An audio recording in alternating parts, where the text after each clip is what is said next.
Okay, so who wants to tell me and who missed the last two sessions? What happened last session?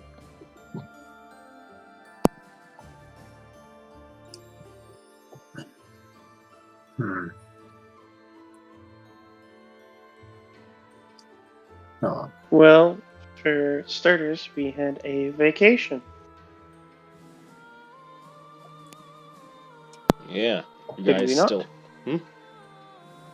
Yes. I was gonna say you guys are still on vacation. On top of that, mhm. So basically, we just chilling. We did some chilling. Nice. If I do recall, Tate and Whitney found a tattoo parlor of sorts. one that will put magical tattoos on you for the cost of an attunement slot. Oh, you got magical tattoos. Searson Nice. and Loon played a game of chess. As one does. One does. I'm sure some things in the war table were done. I do not recall what Aldwin did most of the time.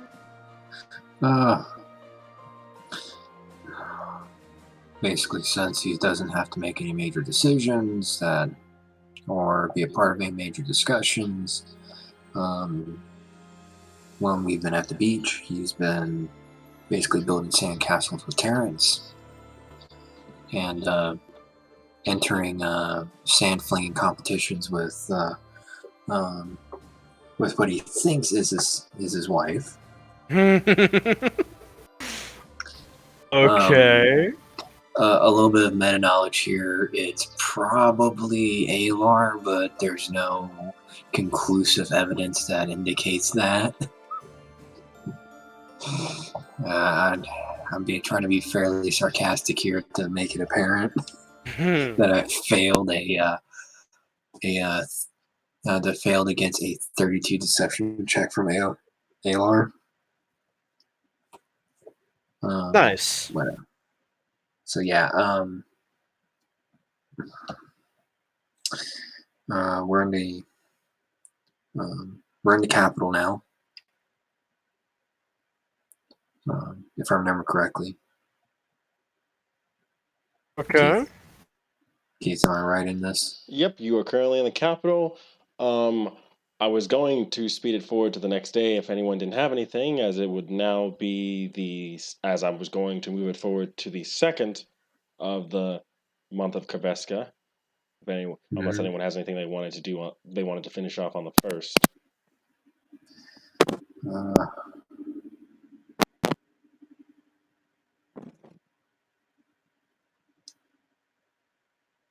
We just got to the capital. I'm just making sure. You basically Like spent on a the first. day. You basically spent a. You're about to spend a day in the capital thus far, because everyone's We're in the been capital? doing stuff there Nice. somewhat. All right. Just to make it easy, Aldwin's not going to do anything on the first. Since he traveled, he's probably just going to crash somewhere. So,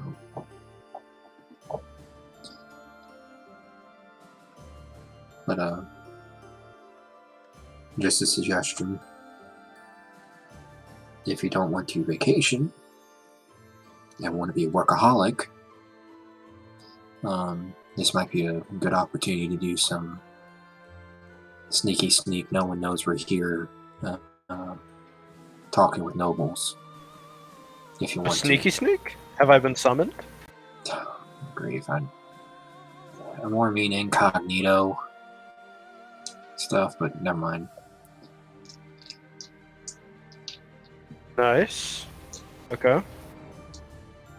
Purely a suggestion, not meaning to throw a spanner into Car's plans. Or Keith's plans, sorry. Messing up my DMs. Well, on that note, are Searson and the Loom still planning on getting tattoos?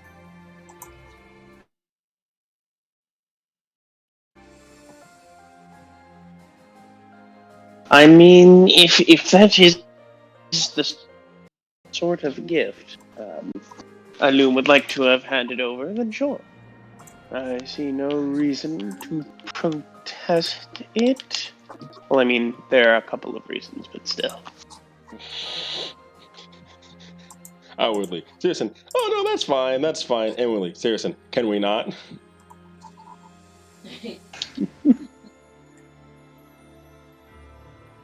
Yes, can we? Can we? Absolutely not. But yes, no, sure. He's trying new things, embracing the culture, right? Yeah, let's go. Let's go with that. All right, Halloum, lead the way. Okay.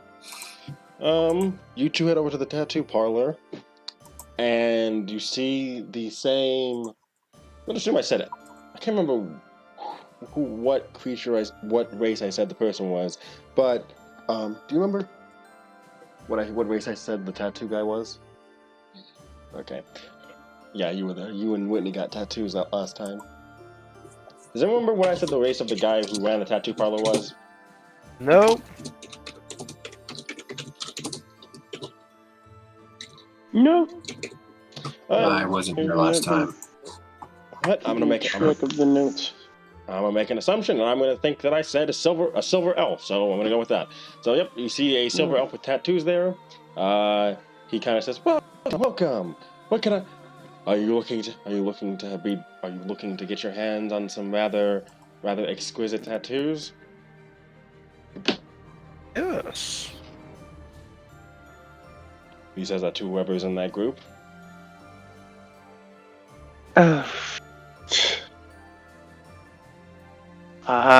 Sure, yes. Tattoos. All right. These Well. are relatively painless, right? That's magic. I'm sure it's not as painful as getting a normal tattoo per se. Right. Currently in my selection, I currently have give me a second, let me just copy and paste all these.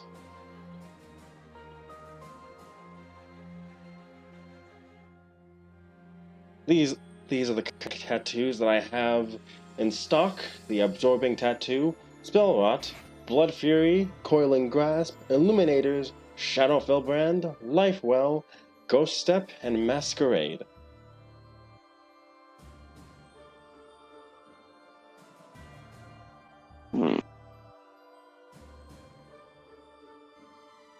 Do you have any recommendations? Does the store have any recommendations?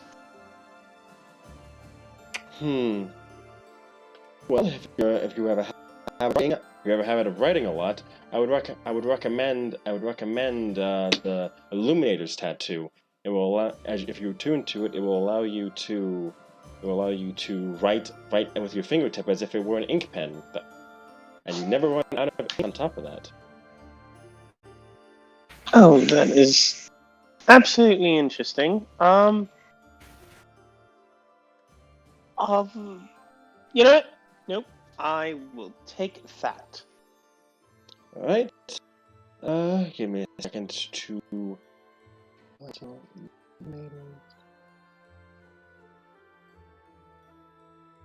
That one will cost you.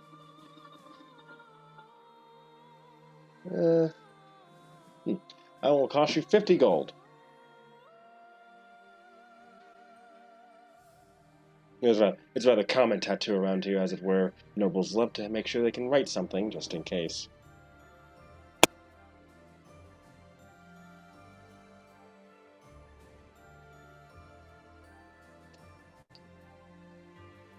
All right. I take it Alum was taking care of that.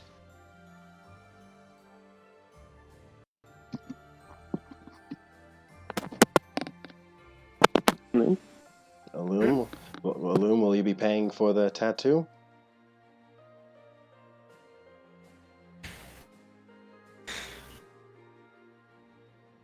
All right. I will deduct 50 gold out of your pocket. With that, Searson, the silver head elf kind of gestures that you walk over to a nearby chair and just sit down. All right. I will nervously do so. All right. You see them grab this. You see the silver elf kind of just grab a nearby vial, attach it to what appears to be a device for a device of some sorts, and he walks over, and you see him just place it next to your on top of your skin, and he lightly just runs it across, and you do feel a bit of pain for yourself at first, but then it quickly fades away as he slowly draws out as the ink vial slowly drains out, and this nice tattoo forms on top of your feathers or fur, whichever one works better. That is interesting. Also, a blood flurry tattoo will cost you 40,000 gold.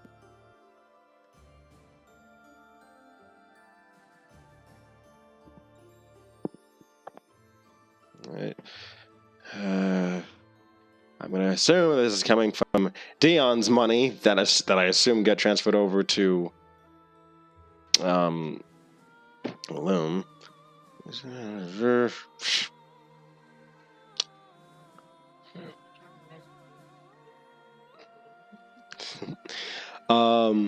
And with that, you will. So now Searson will have the blood flurry tattoo, and not blood flurry, Illuminator's tattoo, and now Loom also has the blood fury. And it doesn't take him that long. But with that, you both have tattoos placed on your bodies. I forgot what the size of these tattoos were. Give me a second, real quick.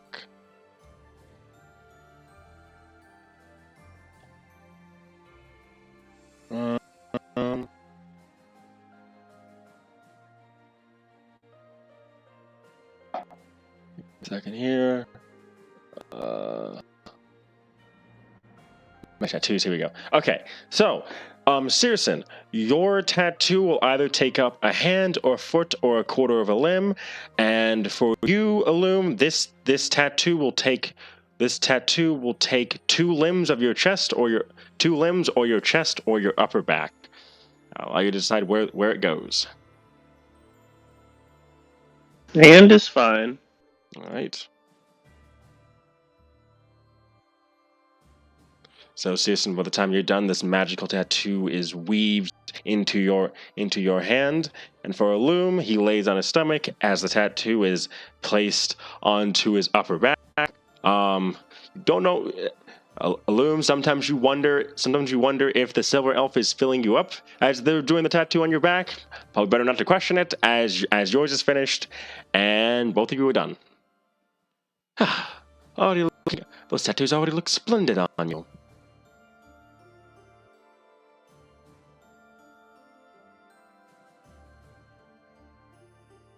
Is there anything I can do for you at this time? No. She grits her teeth and looks at her hand. I think that'd be good enough. Please, well, I hope you have a wonderful day. And if anyone asks where your tattoos came from, please make sure to send them over to my shop.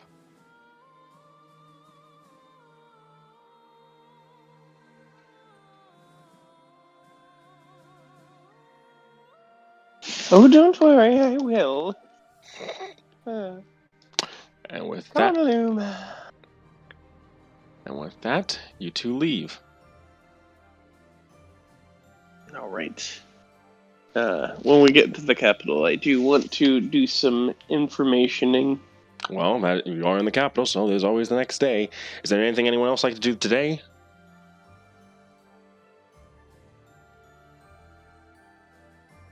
No.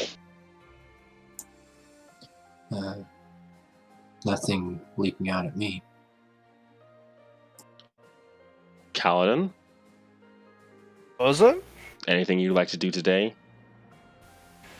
Well, this is kind of my first time in the capital, so What is there to do? There are quite a few Yes. magic. Okay, so apparently Illum would like to speak with Searson, Cal, and Aldwin about gathering info, but just to rattle off, there's quite a few shops here that you will not find elsewhere in the country. There's a nice beach here as well, a silver sand beach, unlike the gold sands of Yehiron. And there's also the Queen's Castle is also here, though Alar has just that you all see of that just to leave her be, supposedly.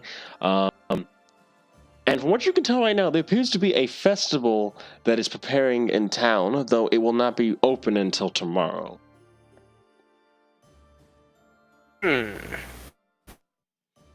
Okay.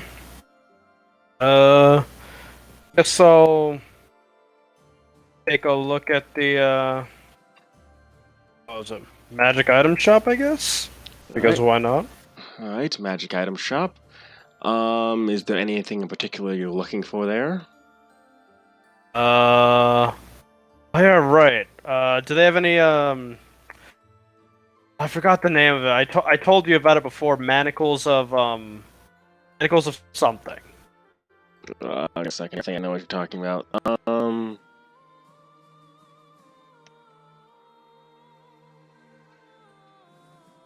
Give me a sec. Manacles of... Okay, manacles doesn't pop up anything. Really? Shackles. Okay, let me try that then. Shackles of... Oh, dimensional shackles? Dimensional shackles. Basically makes it to where they teleport. They can't use any means of like spatial movement or whatever. Yeah. Gotcha. Alright. So you head there to see if they have any of what you're looking for. The owner of Mages, Illum will be coming with you, Kaladin, from what it seems. The owner of the shop seems to be a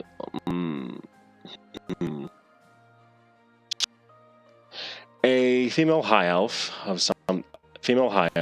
who appears to be in the shop. She kind of like nods at you as you walk in, and you are able to find the shackles on your hands on. They will cost you 600 gold. Sure. How many does she have? How many can you get? Maybe 2 or 3. Yeah, you can get multiple. How many does she have in stock? She kind of just eyes you for a moment as she just says enough. About 5. She can indeed get her hands on 5, and she kind of like jokingly prods at you. What are you looking to have a lot of fun with succubi later on, or incubi? I don't judge. You could say that. Alright, so 600 times 5. That would be 3, what? 3,000? Yep. Alright, 3,000. I wouldn't say down the drain, but 3,000 away from pocket. You're now down to You're now down to 1,100 and 1,100. Let me rephrase that. 110,286 gold. Jesus Christ, I couldn't speak. I was like, wait, what? Alright, Foundry. I'm able to get on Foundry now, so, I'll subtract it where here. was it? It's pinned in general. It's pinned in general chat, and it's also available in general VC.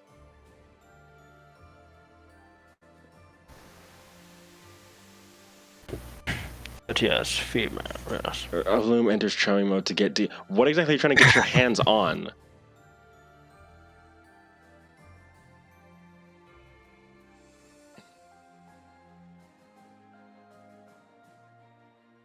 Alright. What other stuff would I want?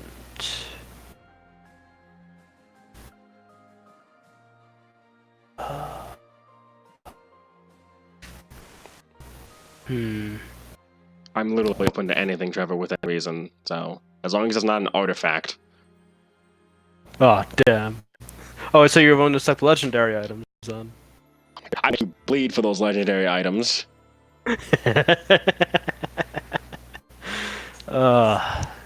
Hmm. You cannot get your hands on the Holy Avenger, however. That is not in stock.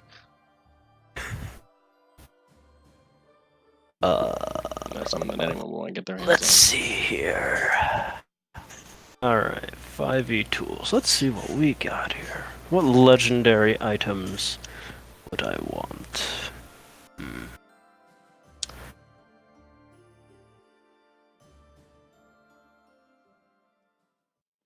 Ooh! What about a Vorpal sword? The guy just stared at you for a moment. Huh. Not in this city. Most unfortunate. Back to the internet. Okay, I'm honestly curious about that. Can I, like, do a history check or something? Go ahead.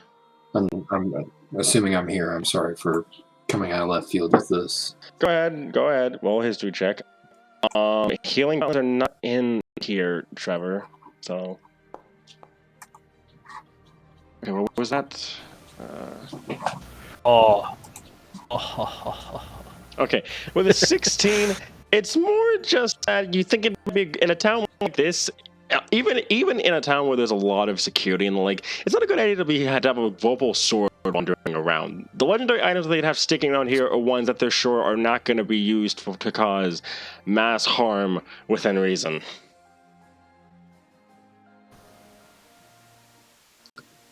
Duly noted. I'm not capable of causing mass harm. So the man with glowing eyes. I don't know if... Shut up. You were about to say it, but nope. Don't even. Alright, let's see what we got here.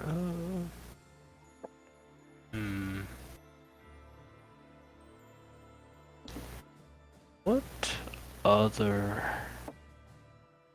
thing would I...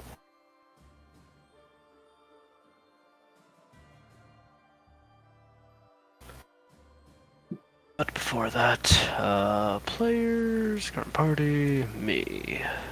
Okay, do I have dimensional shackles? How do I put like ×5? there is 5 in Or is there. it in inventory? Okay. It's in your inventory. All right. Let's see. Dimensional shackles. Here we are. Wonderful. All right. Okay. I have plans for that. What else? What would a rogue want? That you wouldn't need to attune to.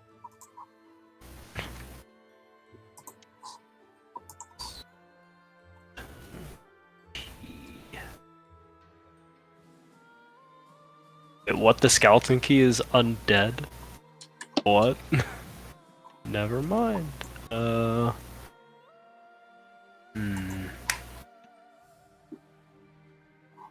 wait, are these fucking homebrewed? I think these are homebrewed. Yeah, I was about to say, be careful with that. Yeah.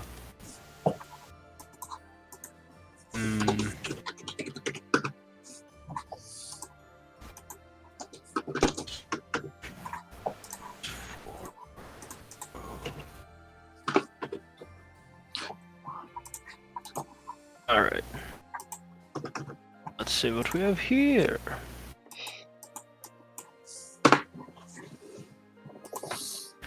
I already have Cloak of Elvenkind. Weapon of Warning wouldn't be too bad. It's not like you already have a weapon of warning or anything. I mean, yeah, it's a crossbow though. A repeating crossbow. I don't think I'm I'm proficient with those. Yes, it's repeating is a magical property. It's a light crossbow, which you are indeed proficient in, because that's a simple weapon. Okay. Hmm. I guess, what would I give up, though? I guess the arm blade? I don't know. Why do I only have 3 attunement slots? This isn't fair. Because you're not an artificer. Or I haven't beaten the Dark Brother yet. Hey, Perry, did you listen to my idea? Or did you hear my idea about, what to ask for if we defeat the Dark Brother? Yes, I heard it. Good luck. I say, Oh. Yeah? I say that in semi-support of your attempt. Yeah, that or, what was it? Or I can use sneak attack more than once per turn. That'd be interesting. But let's see what else the internet has to offer. I guess, if you want, move on to another person. I'm just gonna move on to the next day while you figure that out. Alright, sounds good. Alright, so sunrise comes on the 2nd of Kaveska, of this third month of the year, in the year 503 since the fall. I suppose the question becomes, what will you all do with your day? The festival, apparently the Elaris festival has started up in town. And what is this festival pertain, or what's it about? All of the above. Considering, so as you guys are eating breakfast, I assume, you see Alar kind of just staring at the poster for it, and he just stares at the part of it that has his name in it as he's just sipping something. And he kind of looks at it and says, I think I have an idea of what it's about. Go on. He kind of just covers up the is part and where it has and shows that it has his name in it, and then he just looks at you. I knew that, just wanted to test you.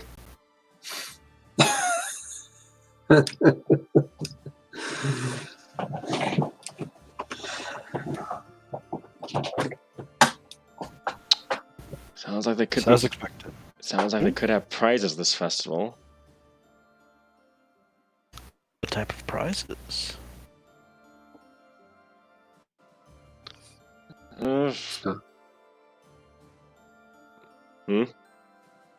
So it's a festival of sporting, or is it just normal carnival type prizes? It is a normal festival. However, they do give out both mundane and magical prizes, from what it seems. I don't know if it's something any of you would be interested in, though I could have sworn that you were busy today, Alden. Yes. You probably saw the couple of messengers going in and out of my area last night, and track some people down, and I'm gonna go talk around. Have fun. Catching up with people. So, yeah, gonna be busy myself. So, Well, with an event this big, I'm sure that the guards will have their hands full.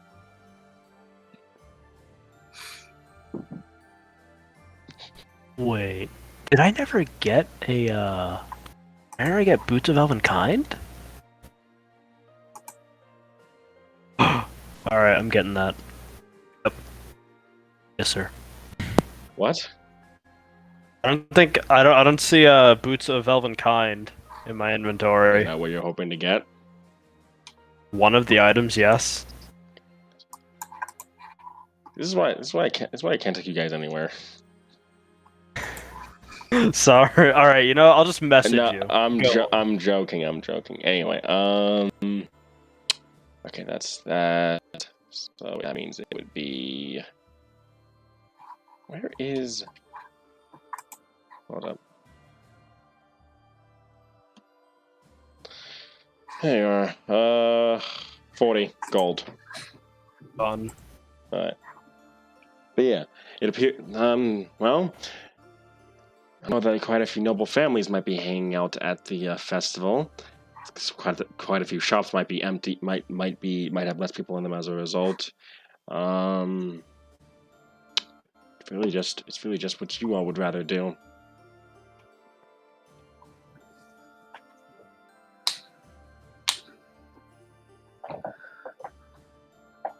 I know I have my stops, so I'm gonna be tied up. Tate, what will you do? Head to the festival? Alright. So Tate will be heading to the festival. Citizen, Kaladin. Sure. Why not?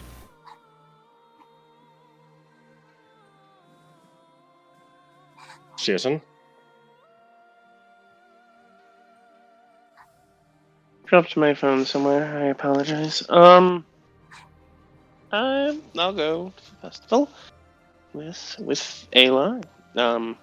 I do want to make some purchases, probably soon thereafter. Alright. And a loom will throw on ring or cloak protection. You mean a loom, I assume, not Dion. Give me a second here.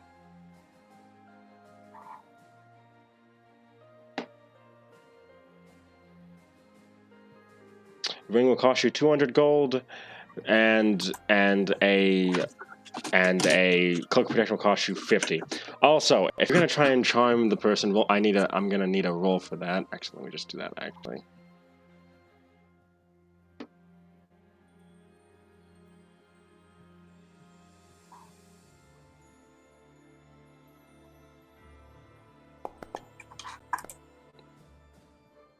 We're not able to get it half off, so it will be full price.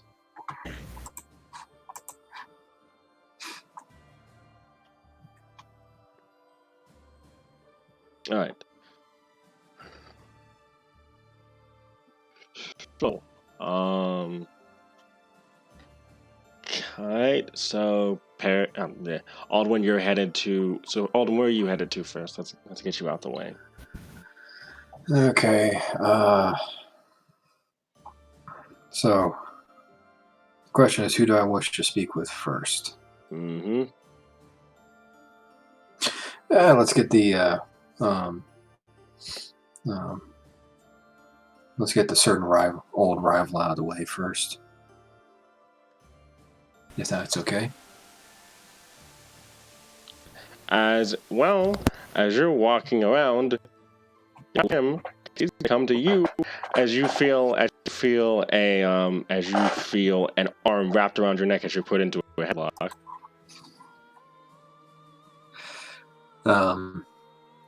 Aldwin will remain calm and glance over. If it was anyone else, your eyes would be poked out and a scimitar would be ripping through your stomach. Aldwin will say. That's if you could get it out.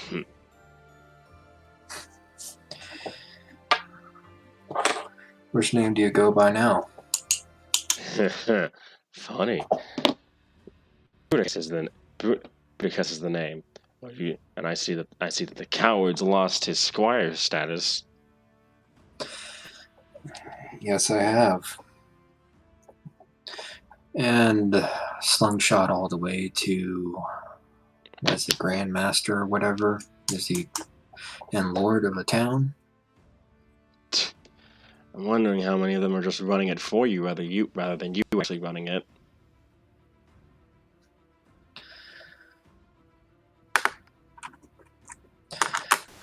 I'm just signing off on the last bit of paperwork, to be honest with you. Huh. So, sounds like the usual then.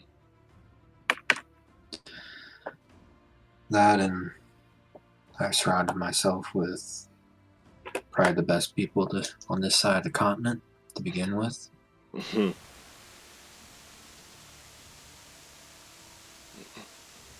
So what are you doing? So what are you doing here, Hollywood? On the books, it's vacation. And off the books? Touching base with family. Touching base with you. Hmm. I don't see why we need to touch base on anything.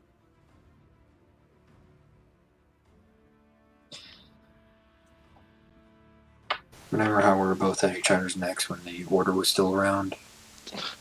Don't I know it?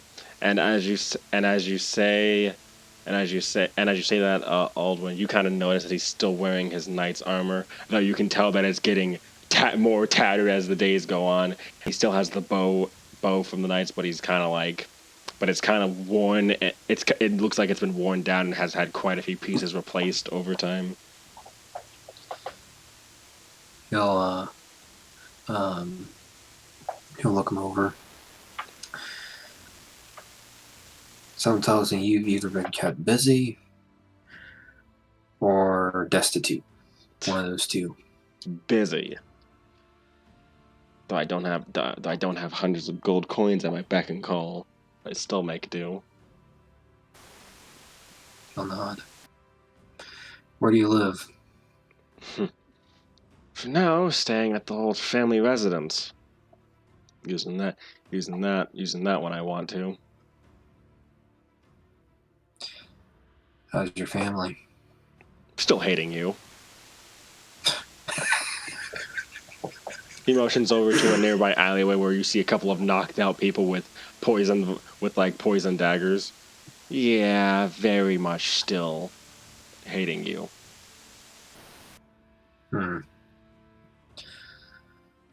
Should I watch my back from now on while I'm here? You should watch your back from now on in general if the rumors are true.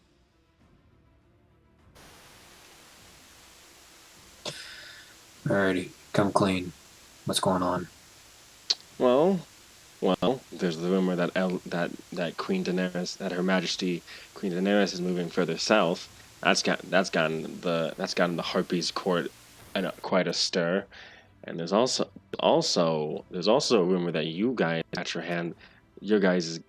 your hands on someone very special as counselor. Well, Leowen is a very unique town and requires very unique people to be around. Yeah, So. True. Though no one quite as unique as the Sorcerer King himself. You see him kind of lean in and whisper that. Alden will he'll kind of inch a hand up to the collar of his armor and pull him close.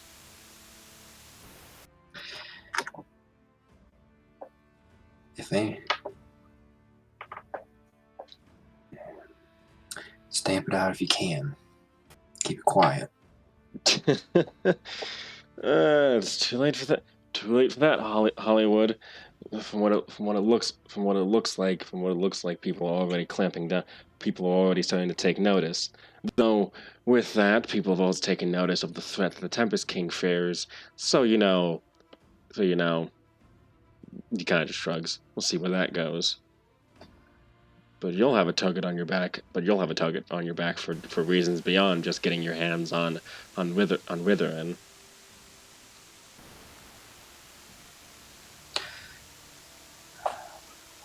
What else is someone coming after me for? Well, what I said there, and that's about it. So, if you need any more information, tell your spy master that I got a group that'd be happy to work with them. So I know you won't get your hands dirty, Mr. Coward. Leave it to me.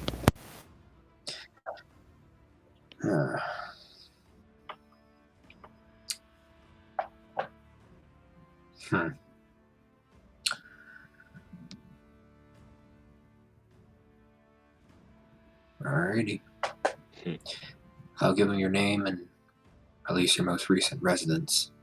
Yeah, that'll work. Oh, and we'll meet up, and I'll meet up with him most likely at some point. So, looking forward to that. And where are you headed off to? Well, either to the royal court to chase down my dad, or to the estate to check on the rest of the family. Whichever one's the easiest to get to. Well, well. Considering that the Queen supposedly is attending the festival, that's a bit of a toss-up. Well, it's a good thing I wore my good clothes today, my good breeches. Who knows? You might run into both your family and the Witherwind family there. They're not exactly too thrilled. I'm still with Corey, so probably gonna get shot at if I approach the Withering family. Yeah, which I'll laugh at from a distance.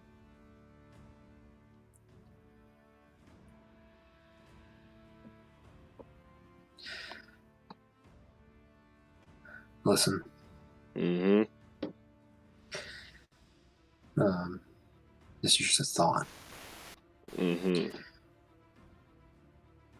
You remember Jarosir? If I pronounce his name correctly. Jarsen? Yes, Jarson. Yeah, I remember him. What about him? Well, he's currently he's helping the knights. I would reach out to him if you have any information. Noted. Seems like you picked up quite a few of the Knights of the Forest then. Mm-hmm. More like the Queen got on. I don't know if I make like a tongue-in-cheek face. Well, the Queen got every crier in the nation to say, "Oi, new night order. Go to Leo and talk to me." And everyone decided to come out to woodwork. Sounds about right. So, still waiting for more people to show up, but I give after a major victory, more people will appear. Well, any knights not left with you are in the Queen's courts. It's Queen's royal knights, so it's not like they'll be joining you. So have fun with the newbies.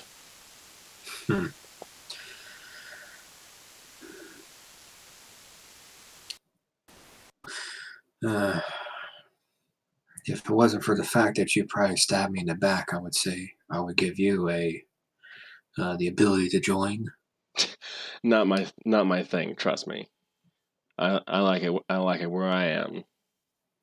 No, the fact that enough of us enough of us forest knights are still living is enough to know.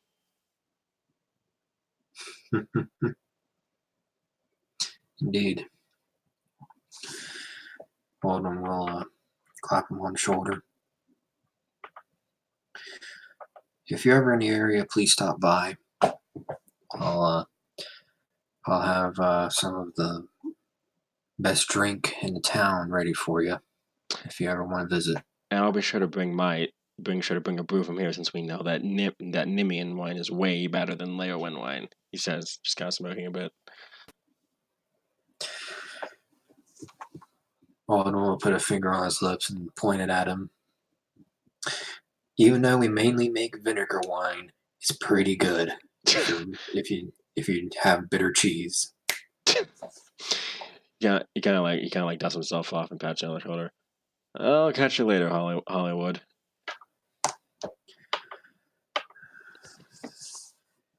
Will do. And watch your 6. Same to you. Let me know.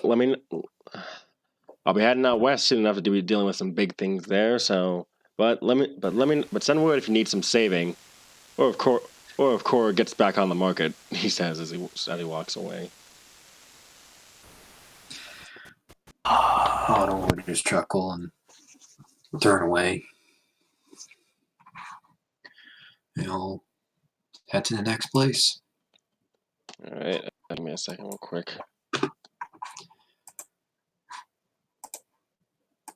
I knew it. I knew it was having issues.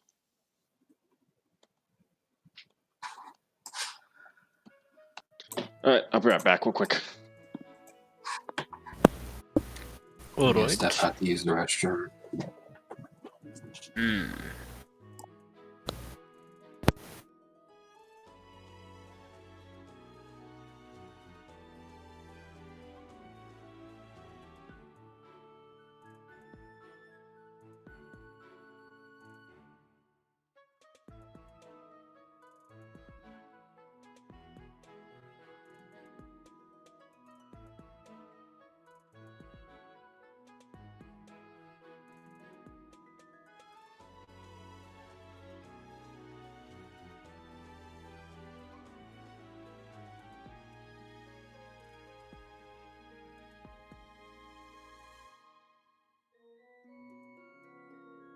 Alright, so,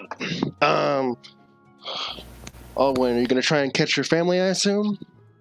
He's using the restroom right now.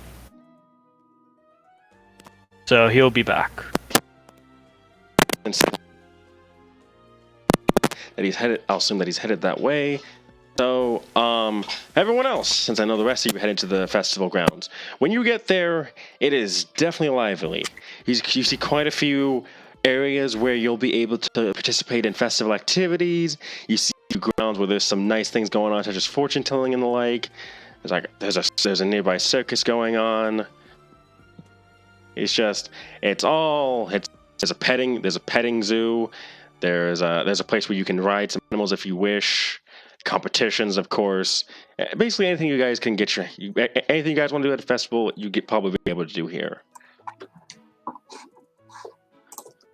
Hell yeah. Okay. Our bearded boy is back.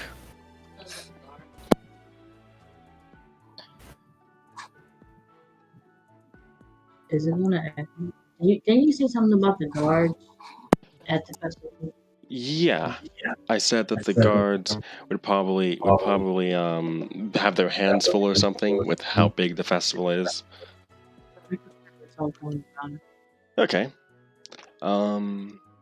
So you do see what appears to be the head of the guards wears this noble-ish looking armor, very gaudy. You kind of just look at it and say, nah. Like, you can clearly tell that this is the warden of the town and stuff. He appears to be a tall elven man, kind of bulky somewhat, and he appears to be overlooking with like short black hair and silver eyes, and you kind of see him just standing away from the festival, kind of just watching everything going on, calling out guards here and there, kind of telling them to shape up. He appears to be just mainly watching, though. I'll go into him and say, "Hey, you need help?"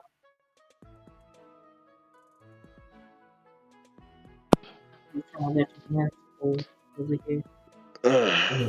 He kind of looks Be right at you, back. and he realizes who you are. He's like, "Oh, you're that Severin fellow from Leowin. Well, someone like you is here, then my boys will definitely be better off. Then, sure, I could use your help."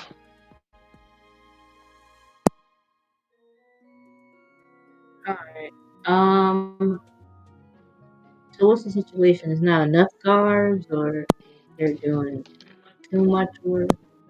What is Mainly too much from what they're dealing with, because it's mainly because there's so much going on, especially with the queen showing up for the festival and everything. Supposedly, and there's a lot of high-ranking nobles here. Not enough eyes everywhere. They're trying to keep too many eyes in too many places.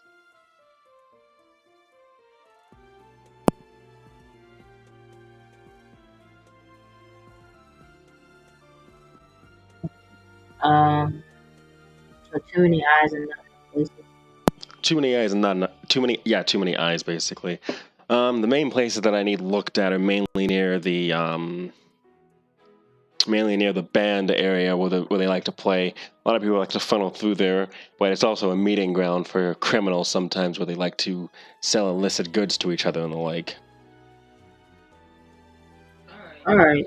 Just send me two of your best people and I'll head over. All right. He then kind of like whistles, calling over two guards. One of them you can tell is a half orc, male, a male half orc. The other one being being an ASMR actually. Two of them kind of like wander over to you, and he says, "Hey, you two, follow this one's orders. I don't want to hear about you giving them any lip, or else I'll smack you both upside the head so hard that you'll think that you'll feel like you're back in diapers. Understood? Yes, sir." And then he motions them over to you. Severin, this is Vale, motioning to the half orc, and this is Azazel. He motions over to the ASMR. Nice to meet you both. Vale kind of like smashes his fist against his chest like in a good greeting, and Azazel kind of just nods and gives a slight bow. Alright. We're heading over to the band area. Follow me. And then I leave them over there. All right. They fall in line and they kind of like follow behind you. You kind of like have to probably push them off a little bit to get some space, but they do follow you. Wow. So you're kind of like weaving through the crowds, and you do see Kaladin in the crowd. Kaladin, what are you up to?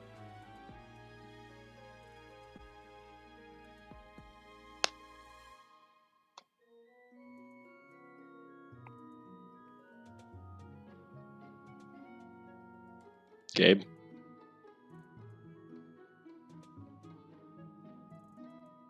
Oh, did he say he was stepping away? All right. In this case, Searson.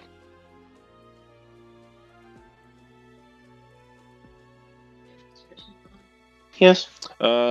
Tate does catch a glimpse of you as he's marching towards the area that he has to. What are you up to currently in the festival area? Well, goodness me, I wouldn't know. It's a festival. What do you do at a festival? Yeah. Well, there's quite a few Party. You eat food. There's quite a few contests going on. Oh boy, contests? Yes. Like what? For example, there is a ale drinking contest, pie eating, dancing, stump chomping, arm wrestling, slapping, horse racing, log tossing, magic trick, goblin toss, a rodeo, storytelling, race, dragon race, barrel run, grease pig catching, archery, sheep shearing, insulting, debate, knowledge, and there's even a maze in here. There's quite a few options, Ooh, what the hell? and there's even more too. But That is a lot of options, and they all seem very childish. there's the knowledge one and the debating one.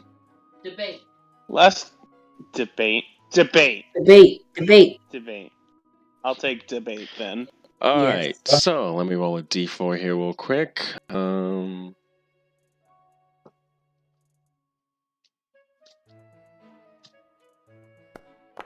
Okay, so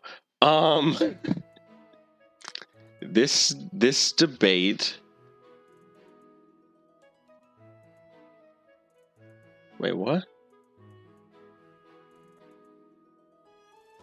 Hold up, what? Okay, so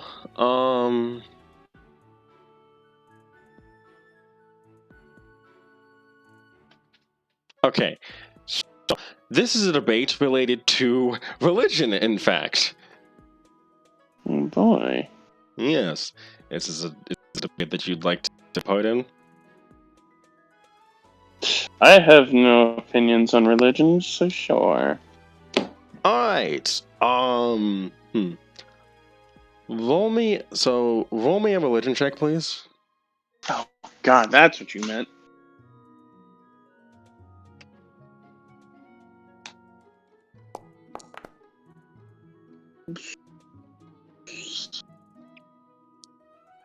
You say this is a planned and prepped? Oh, sure. I cannot roll. I am not I don't have access to my character's skill sets. Wait, yeah, I can. Sorry, I'm retarded. Oh.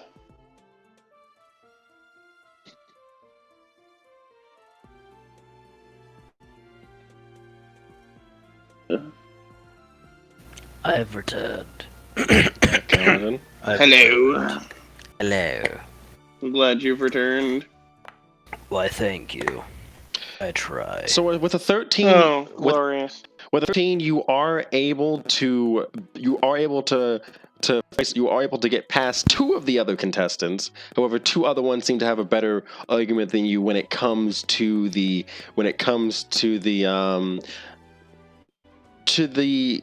out debate. To be exact, you have to convince a judge. The argument mainly revolves around how Lupin should be perceived in terms of a religious standard, considering that one of the elven gods outright what's the word I'm looking for? Promotes their extermination. And what type of argument do you give? I mean, not exterminating sounds nice. Anything else in more detailed about that? You'd have to mainly just focus on. You have to see that from her utilitarian standpoint. So it's more of a, well, it's just more wasteful to kill Lupin than it would be to, not kill Lupin. It'd just be a lot more useful to society that way. If you did that, it just seems silly. Well,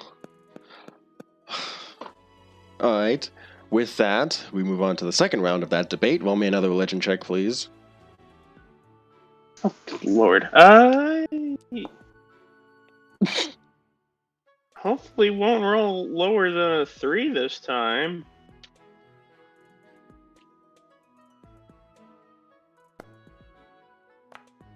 That is definitely...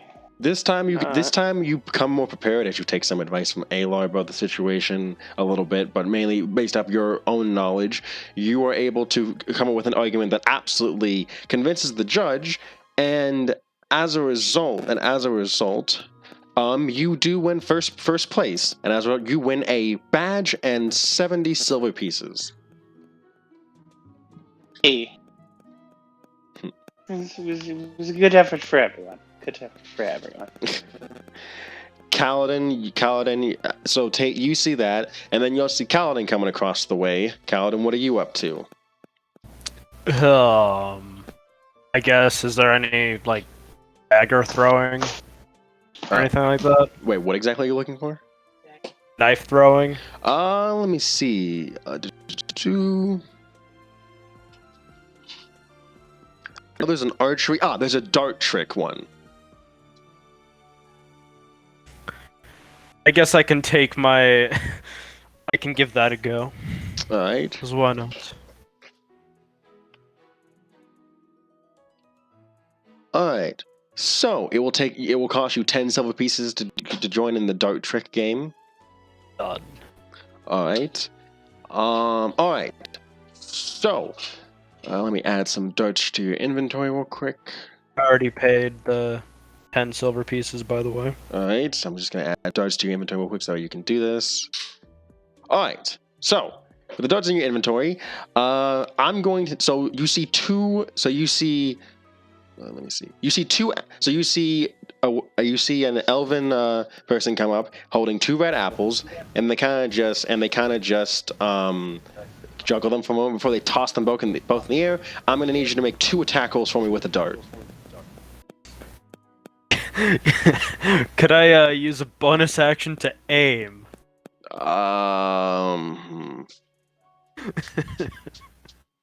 Sure, go ahead. You will get advantage on one of your attack rolls. Okay. Let's see what happens. I guess just normal advantage for the first one. Okay, I was gonna... If that ends on a 4, I'm gonna be... So with a 23, you will indeed hit the first one. Roll to hit on the second one.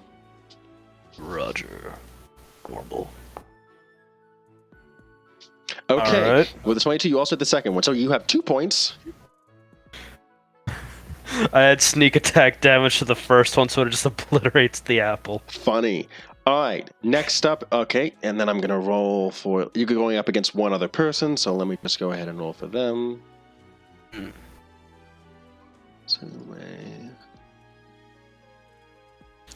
They hit the first one.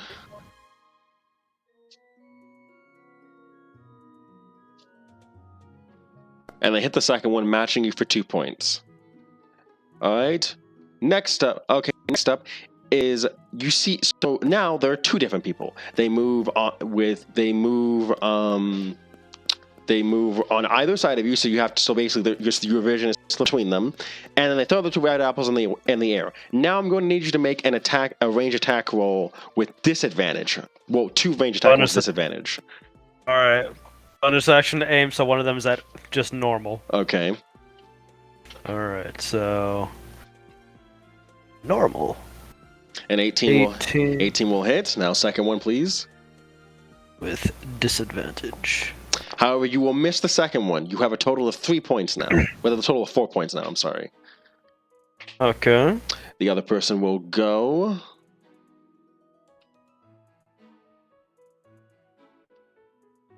Oh, wait.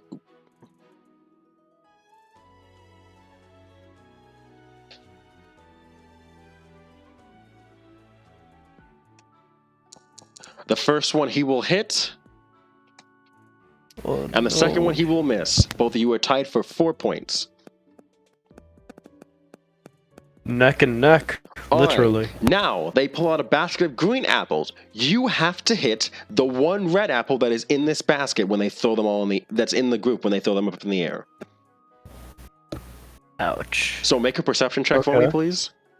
Perception. No, it's not actually attributes. Perception. There we are.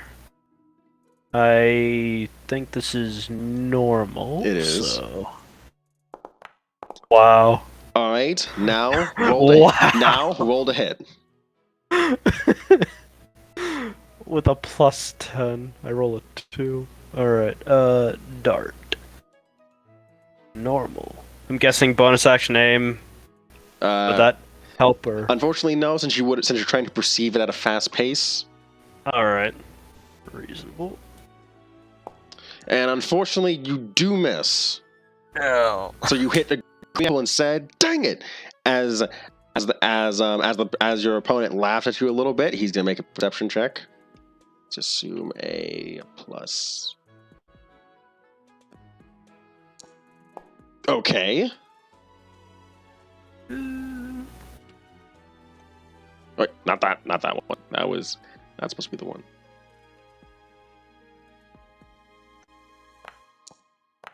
And your opponent, he effortlessly throws his dart and hits the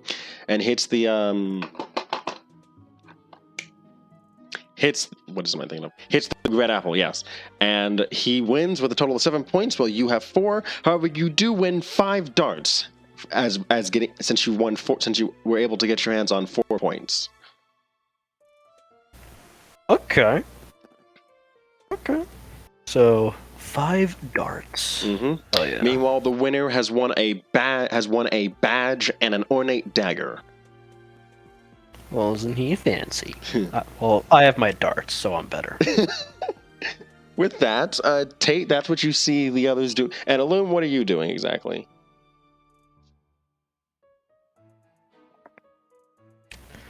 I just realized I missed a hair. I'll be back.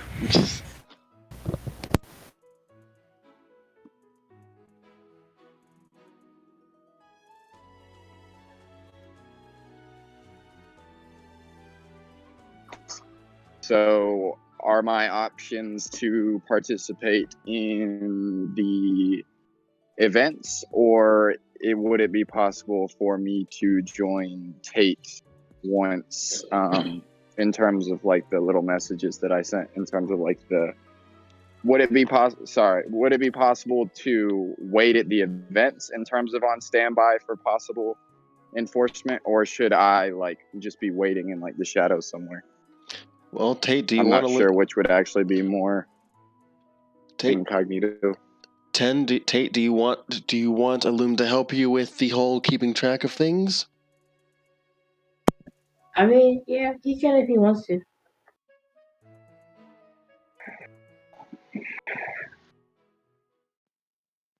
He can be in the shirt. All right. So, Illum, you will be off. And you will be hiding in the shadows while Tate is down in the open. So, I'm gonna need you to roll me a. So, I guess this will be a stealth check. Oh god.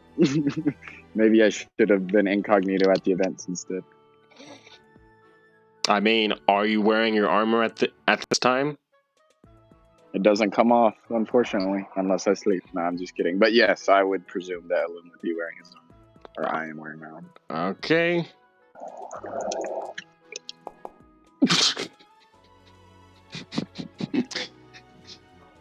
So with a -1 as your roll, so natural 1, Tate, it is really obvious that Illum is trying to stay hidden. He's doing his best though. He's doing his best. Some people think that he's doing so badly at stealth that people just think that he's part of one of the acts, and they basically just laugh, throw him a couple coins, and ignore him. Well, at least he got I guess some that's a version of stealth. Yep. So Tate, you kind of head towards the grounds, and you kind of stand there and you're watching for a little bit. Roll me perception, please. Mm-hmm.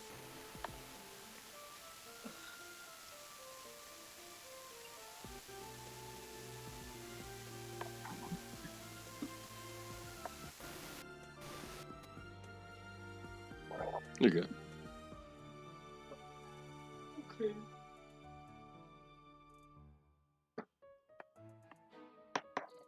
Okay, with a 10, you do you're kind of just looking around. Nothing's, you kind of like arms crossed and everything. Nothing seems out of the ordinary currently. Just people wandering around. You see a couple bards up on the stage, kind of just dancing and singing. Though you can tell if they sound really bad when they're doing it. It's kind of like you kind of just hear it's like, Terrence. It's like it really makes you wish that Terrence was the one on stage right now.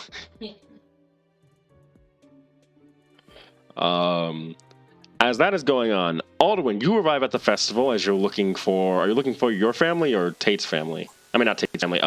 Corey's family. Yeah. Which one's gonna fly better?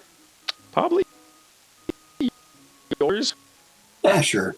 Let's hunt down the Hollywood family.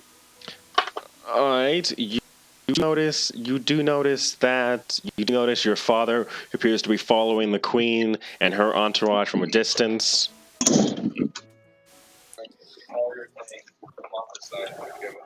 Yeah, you get your things first. Okay. Alden will adjust his clothes and make sure he's looking spick and span before moving to come up behind his father. As you are you gonna try and sneak up behind him? Well, considering there's a crowd, he didn't think about sneaking up, but if he accidentally does, he does. So, All right. He's not gonna sneak. He's not gonna sneak up on him. He knows what's gonna happen if he does. Or spooks him. All right. So you walk up behind him. And he kind of just he doesn't even turn around and he says, "Just you made it safely." Indeed. The beaches from Leyland here are very nice to relax on. I'm sure when they're not burning from siege weapons. Yeah. The cinders are still mixed into the sand right now. I imagine it would be after come 3 years. How have you been? Stress. I think that's everything. Door lock, that off. That's off. All right, continue. Stressed. Having to be the lord of a major city that borders the that borders in another kingdom that is potentially going to go out to war with us within 10 years, five at the earliest. Having to manage a fledgling knight order that is 30 people strong.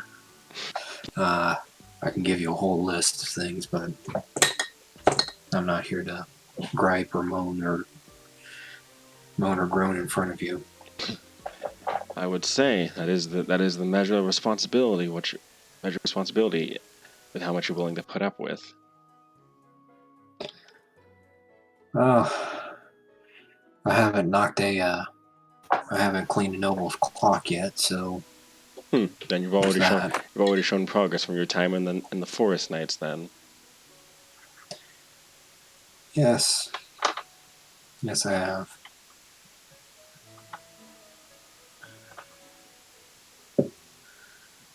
How's life been here? Same as you. The Witherwinds and the Blackwood's still giving your mother a headache.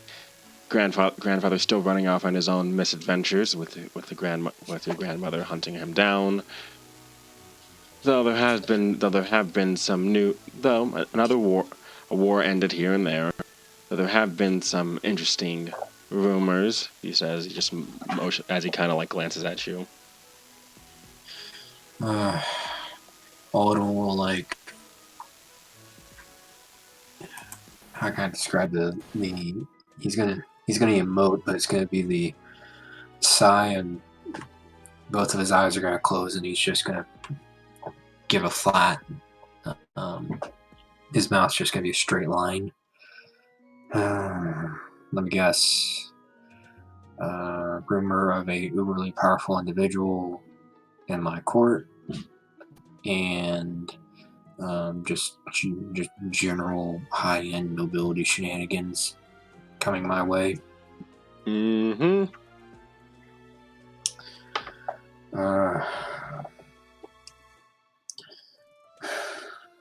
Anything else I should be worried about? Mainly that there's quite a few people who are not happy about the suggestion that the Queen's court will be moving.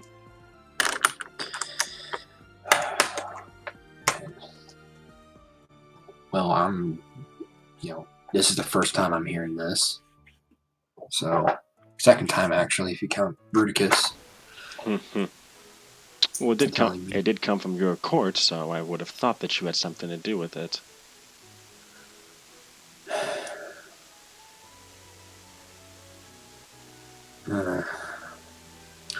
You're right. Though I do not remember hearing that discussion. I must have been tied up with something else in my head. I'll have to check my notes later.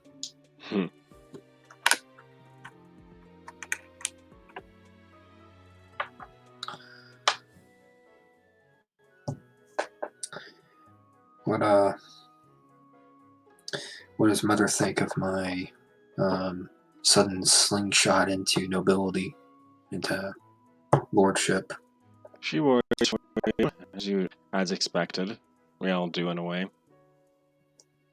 Though we expect nothing but the best. Thank you. He nods. Someone tells me with the Queen's court moving, you're going to move down with it. He nods. He nods simply. Yes. When I get back, I can have a real estate agent send you some listings for different places. At least to immediately move into, if you don't want to live with me. I think the castle is yours to have. Plus, I'd rather not hear anything. I wouldn't want to. Plus, I'd rather not hear anything that I'd hear in my house. So. He'll raise an eyebrow. What do you mean by that? He then looks at you and says, "Did you really think we wouldn't know?"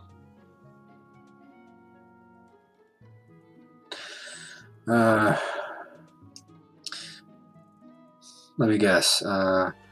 Did Corey send you a letter about something discussion that me and her had? Oh no, not one bit. But no, not one bit. Though you just confirmed it. Good grief. Okay.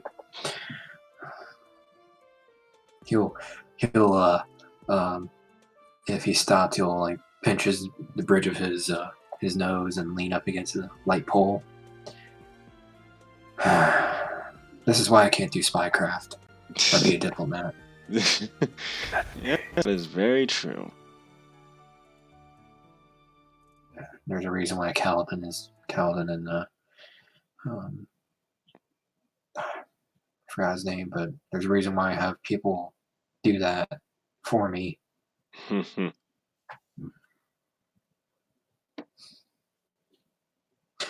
Well, shooting for a summertime event so that inclement weather does not prevent people from traveling, and for the travel arrangements to be made more easily, since they'll be several months out. Keep an eye in the mail for invitations. We most certainly will. So who's next on your list to speak to? Well, I would say, let me check. Talk to you. Maybe try to talk to Mom to run something by her. She'll be with the Queen. Well, then I'm not going to go within 10 feet of, not going to go within a quarter mile of that then. Along with the Witherin family. Oh crap! I actually want to talk to someone in my family.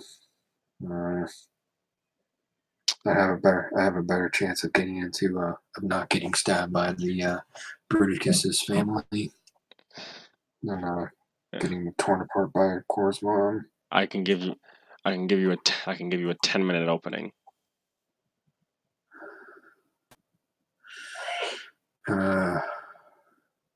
15, and I'll take you out. I'll let you do drills with my knights. Deal. Alden will slap it. Will I give him a firm handshake? He'll shake your hand, and then he'll simply nod. And he says, "Wait here," and then he'll leave. Yeah, Cora's mom. Here we go. All He'll right. say to himself. All right. So while that's going on, Searson.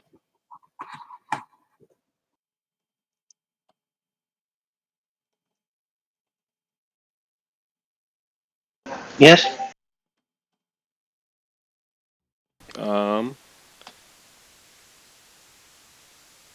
There's that idea. So after that event, with the whole debate thing, is there anything else you'd like to do?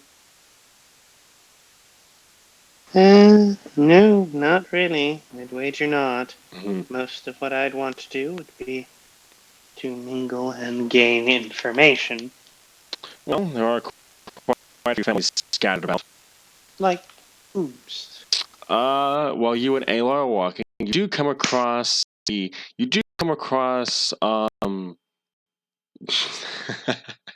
I love this name, Glengloffin. So there's three notable people that you can think of besides Aldwin's family themselves, who you do catch eyes on. There's the Flyleaf. There's one of the Flyleaf family, one of the Malthadar family, and one of the Frostfangs.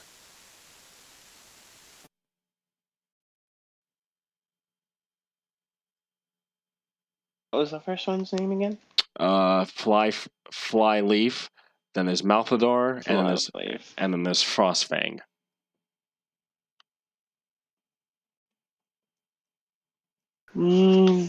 I would do Flyleaf first. All right.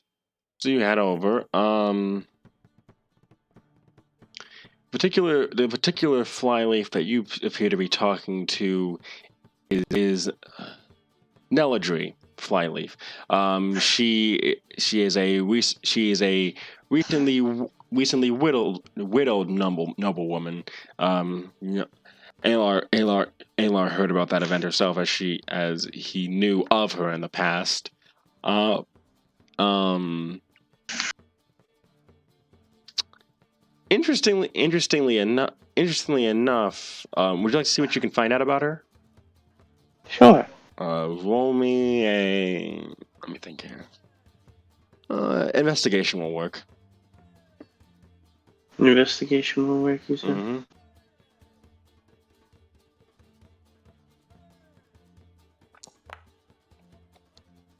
All right. Alrighty. You do know While you do know that from what you've learned about her, she is quite straight to the point and prioritizes her own needs. However, she has a habit of showing very little empathy and constantly looks for the loophole in situations. Okay. So she's a bit of a to get used to. Ugh, to get used to. Mm-hmm. Well, I mean, so am I, so. Noted.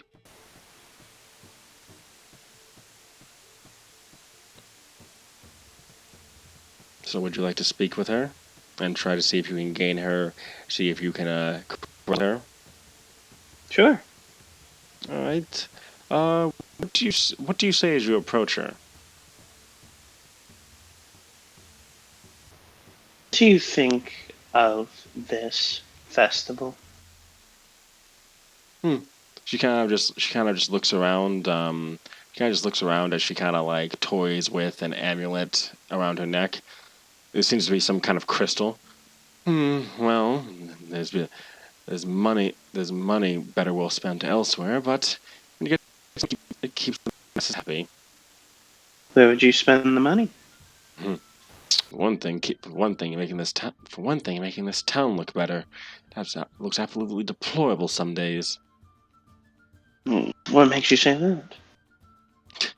Some of the buildings still lack repairs from the siege. The walls are absolutely dreadful. Yes, it's rather obvious if you ask me. She kind of like looks at you.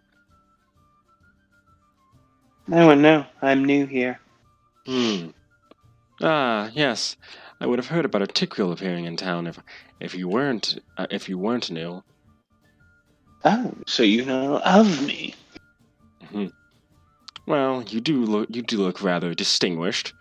Plus your helper looks rather handsome himself. You see, she looks at Ayla, who's kind of like standing back, kind of who appears to be looking at the rest of the attractions. Immediate Huh? Immediate insight check. All right. You can replace that with investigation if you want. Okay. Go right ahead.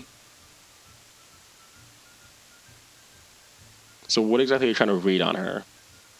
I'm actually trying to see if she notices that Alar is the Sorcerer King. All right.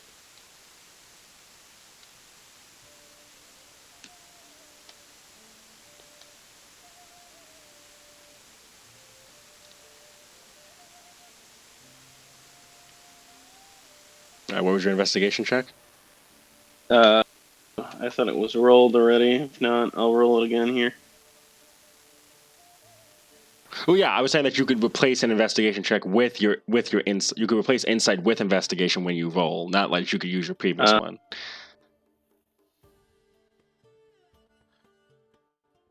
I think that's the roll. Is any of my rolls been appearing? Privately, just got one of them. Good, because I think my internet died. Oh, okay. All right then.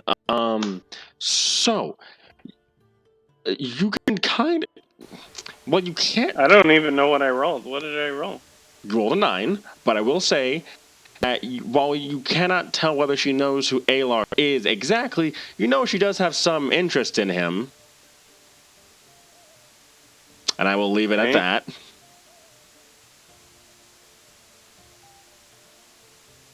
Alright.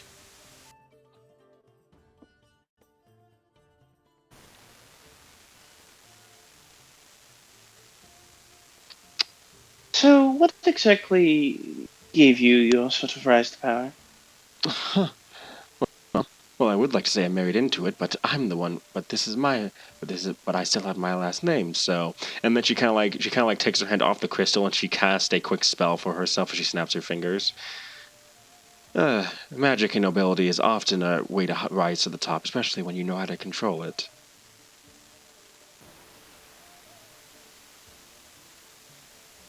She gives a smile.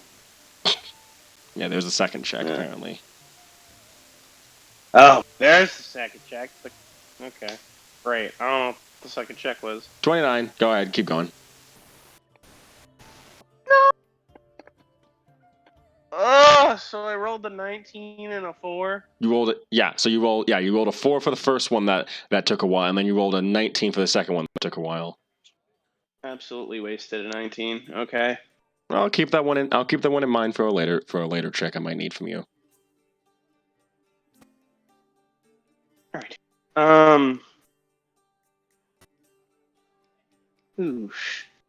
I don't know what I'm trying to get as a point here. Guess on her side. What are your sort of ambitions or goals? Rather straight to the point, aren't you?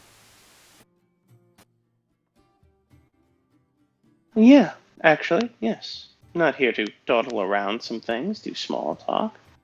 A waste of time, really. I like you. I like you already. Then, well, wait. So, what was the question again? Just to double check. What is her ambitions and slash goals? I'm just here to keep the peace and knock as long as I can. Others like to squabble and waste the time that we have. Waste the time that we have. I'd rather keep that time going as long as possible.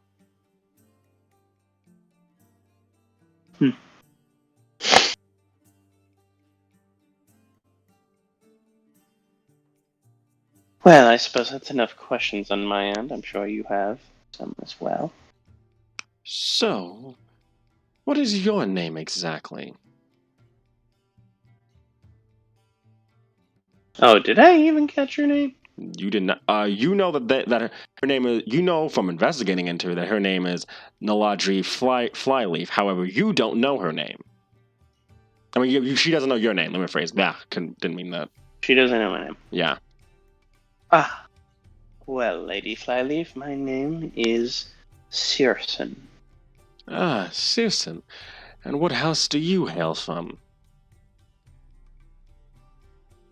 I beg your pardon? I thought I heard that you Ticrials usually belong to houses. Was I wrong in that case? Houseless Tigreals belong to cities. My city is of Leowen. Ah, all right then. Well, still of Circin of Leowen. That'll work as a name, I suppose. Pleasure to meet you. You've had. So, are you hoping to expand your web of influence to the dear capital? If so, I recommend getting as many as you can while you're here. They might very well move soon enough. I take it you don't intend on moving? I prefer to stay here. I'd be better off in my power of influence. They can chase their power as much as they'd like, but I'll stay where I know my power is. Then I believe I'm looking for the right type of people by talking to you. Well, then you're smarter than you look, then. It's not wise to go chasing after power. It expends resources. Rather, let it come to you. Now, I would ask, would you come to me in your time of need in return for mine as well? I think I'd rather be fine with that.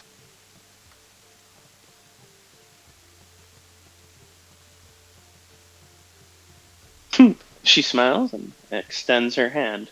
I'll make sure to give you a gift. A starting glass of wine, perhaps. What is it that you'd like in a wine? Yes, sweet yet not overbearing. She says. She takes your hand and shakes it.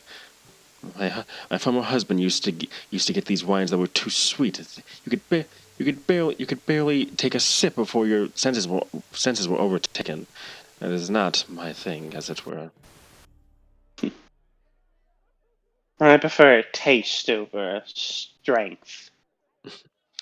Then that works perfectly. So that we are not bending knees to each other, what would you like to give in return to treat us equals? Well, I do know. Do know of this lovely orchard. Well, if you like wine that much, I do know of a lovely orchard that would be able to service you apples that could be made into a wonderful wine. Or it could even be left on their own and eaten as well. They grow in such a way to where they grow in such a way to where they're alcoholic on their own. In fact, I think that would sound absolutely lovely. wonderful. Maybe your companion can deliver it to both. Can deliver our gifts to each other. Then she says with a bit of her wink. A companion. Again, referring to Alar. I can't imagine referring to Alar. She'll give a quick glance over at Alar. All right. Very well then. I look forward to talking with you again soon. Keeping in touch. I'd like to see where this goes once the capitals move. As would I. She says with a bit of a smile. Get up and take my leave. Giving one more insight to see how she has felt of moi about the situation. With the 29 that you rolled, she will definitely feel that. She definitely has a good feeling about you, Searson. All right, that's good. Yes, and you see her. That's a wrap. You can feel her watching both you and Alar intently as the two of you leave. And as Alar walks with you, he asks, "Have a nice conversation."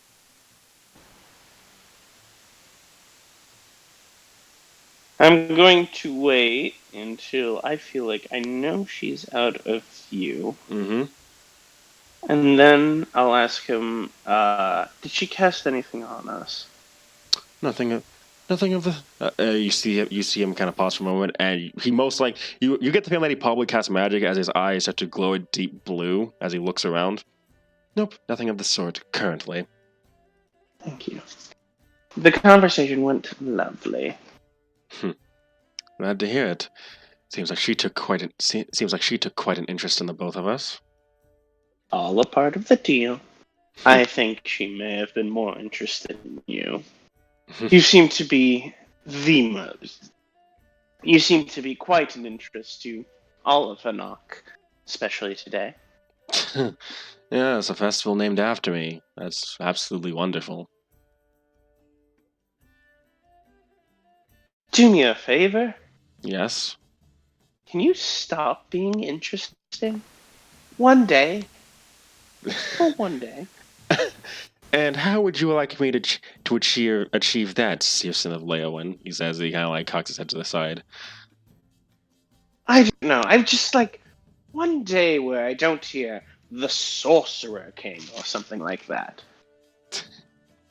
Oh yes, would you rather hear about the lions of Leowen, particularly the Ticriel lion herself? He says. He kind of like motions to you.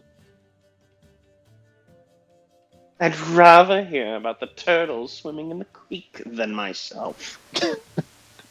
Look at that. Two people who like to hear less about themselves, yet they're not getting that much. And scene. With that, Kaladin. Yo. So you're walking to the festival, kind of looking around, when you hear coming from one of the nearby tailor workshops. Oh, you! Please come into my workshop. You look like you are in need of a new suit, and a dazzling outfit to stun anyone you may find. Make a convincing proposition. You don't see the person, but you just hear the voice coming from inside the tent. Time to enter the tent without any regard for my safety. You walk in, and you feel yourself getting measured, and when you're able to see who it is, you see a short ginger goblin. Miss me?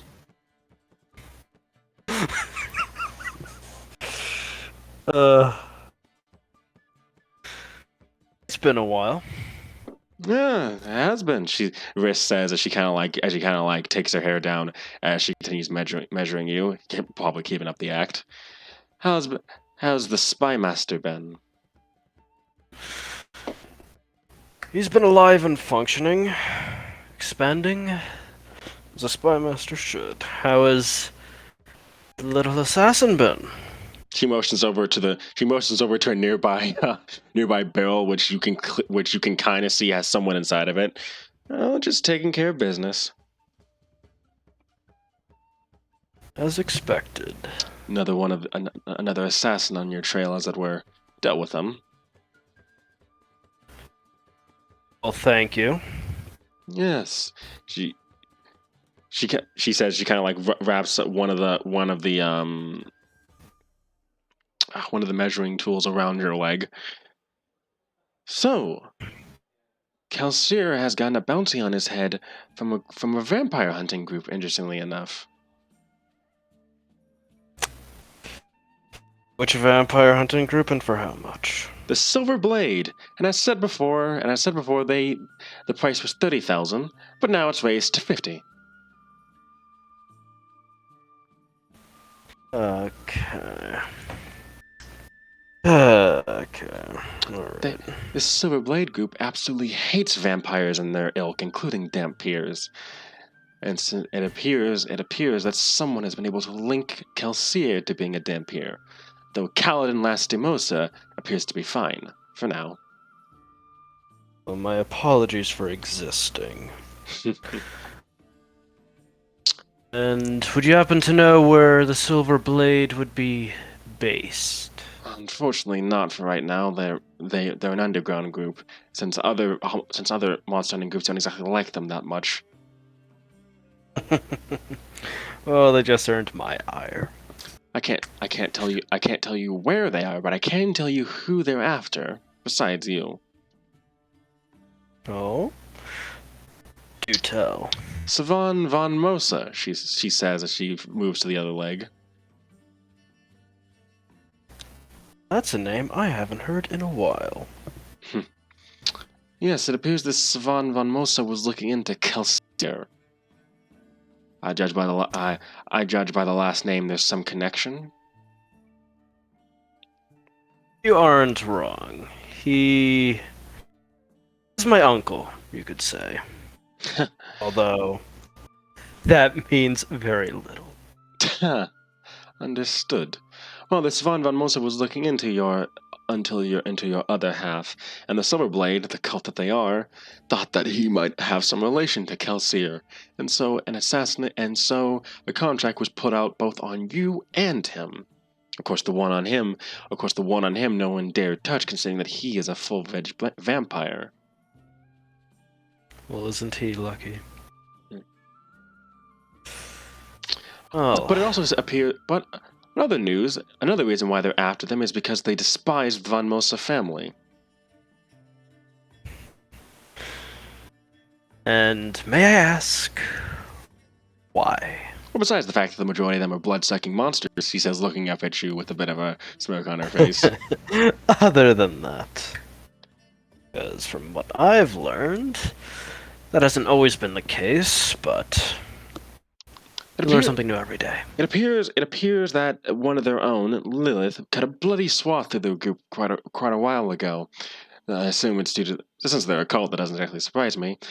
Word also has it that an adventuring group also helped this Lilith. Two with the last name of Eligard. She looks up. Any relation?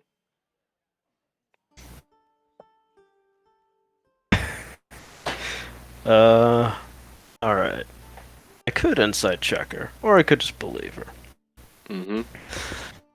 I guess, for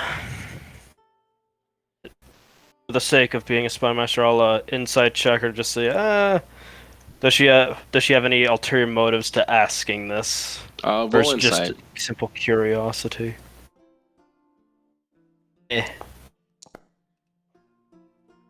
No. Damn it. She wants to know if you are related to them. In fact, that's the vibe you're getting from her. Yes, you could say that we are related. Man, did I catch the jackpot then? She said with a bit of a smirk. Anyway, the Eligard I consider myself a jackpot, anyways. The Eligard duo, Rainier and Marcirus, they're too popular of adventurers, so the Silver Blade can't exactly get their revenge on them. But a vampire like Lilith, they absolutely could. Though Lilith, as I later found out, Lilith later died, apparently to the Eligard group themselves, and then the rest is history. But the Silver Blade still wants to get revenge on the last of the Moses that yet live.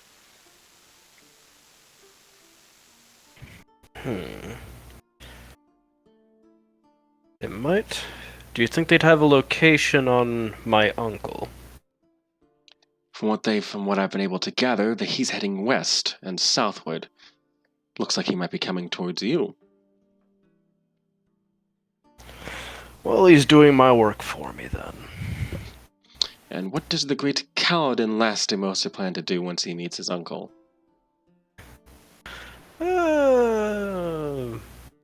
Good old meet up and have a little talk, a little chit chat. Maybe dig a hole. It works. And what's he done that's gotten you so annoyed at him? He might have had to do with my mother's death. So, yeah. Well, you know what they say about vengeance. Or revenge. It's best served cold. And it's best to do graves, but yeah, the best served cold one is a good one. I tend to stick with that one. Hmm. As for the 2 graves, well, mine will be prepared sooner or later. I'm sure. Don't die too soon now. I haven't had all my fun with you yet. No promises, but there's maybe a couple fallback plans. Wouldn't hurt. And then she then finishes and looks up at you. So, now that I've done that for you, how do you feel about having a personal assassin on the payroll? She says she kind of like sits on a desk in front of you. That would be most interesting and delightful. I'm not cheap, she says, as she raises a finger. No, I wouldn't think so otherwise. Should I expect to set this up with your little Jarson fellow back in Leowen? You could feel free to do that, yes. Understood then. Well, understood then. Well, is there anything else you'd like from me? I'm guessing the assassin in the barrel, is he alive or dead? He's definitely dead. Okay. The way he's stuffed in there's no way he's alive. Alright, good to know. Have you... Wait, so there was a Silver Blade that employed her to kill me, or was that another person? Yeah, the Silver Blade made the they set out the contract, and she just happened to pick it up. Alright. Would you happen to know the hierarchy of the Silver Blade? Mainly spread out. From what I gather, mainly she says she starts changing. As I gather, they're mainly based out of small groups with their own leaders, so that way they can remain semi-independent. I'm sure there's some central group somewhere, but considering how much of a thrashing they got, I wonder what little influence they actually have left at this point. Well enough to annoy me. So, if you wouldn't mind, maybe disposing of a couple of these cells, it'd be most delightful, lucrative. Your choice. Understood. Well, I'll head down to Leowen first to get my payment set up, and then I'll start working my way out from there. Wonderful. And she, after she finishes changing, she kind of like wraps her mask around her neck and then is tying her hair back up as she walks over. And I assume I'll be seeing you there soon enough as well. A correct insight, you could say. Yes. She smirks, and then as she finishes tying up her hair, she gets up close and she says, "I look forward to meeting you again, boss." She says she pulls up her mask. Likewise, my little assassin. And then with that, she'll be on her way.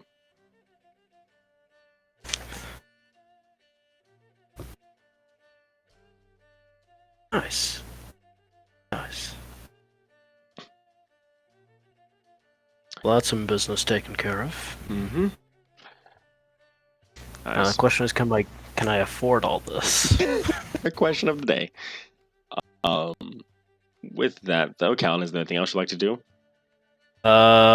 Probably see if there's any agents that I could convince to or employ the service. Alright, so you're gonna go looking into that? Yes, I will. Alright. With that, I'm gonna switch once again. Nice, Perry. Nice. Thank you, Dang, Perry, you just had to call him out like that? I mean, he's not wrong.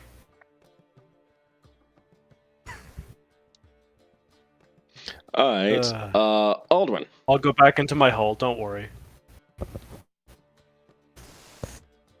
Wait, Perry, did you subscribe the gold amount from your kill sheet over to Foundry? I'm currently trying to find it, but I'm just running with it right now. Oh my fuck. Okay. Alright, so, Aldwin, your dad is able to pull away most of the people, including the queen, elsewhere, and you are able to get alone with Corey's mother currently. You see her off by herself, kind of looking around. He'll just so you know, what's the area around? What's the setting here? Show the festival. Alrighty. Odin will just step up beside her, looking at whatever she's looking at. She appears to be looking around for the queens and her entourage, and then she notices you, says, Aldwin Hollywood. What a surprise. Well, it's good to see you. Is it really? And she kind of smokes. Don't worry about it. So, what brings you here? Well, I got a question for you. Would this have anything to do with my daughter, as it were? I would give you 10 gold because you won that bet. Yes, it's about your daughter, Corey. You wish to marry her, I assume.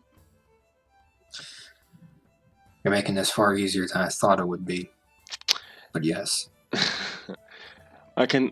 You're not so hard to yourself, Hollywood. It just so happens that everyone that happens to try to read you down in Leowen happens to be incompetent. He'll smile. So you can tell my heart's currently beating against my chest, and I am barely holding myself together right now. Oh, I can hear you from a mile away. She whispers a little bit with a bit of a smirk before she goes back to straight faced. He'll chuckle for a moment and shake his head.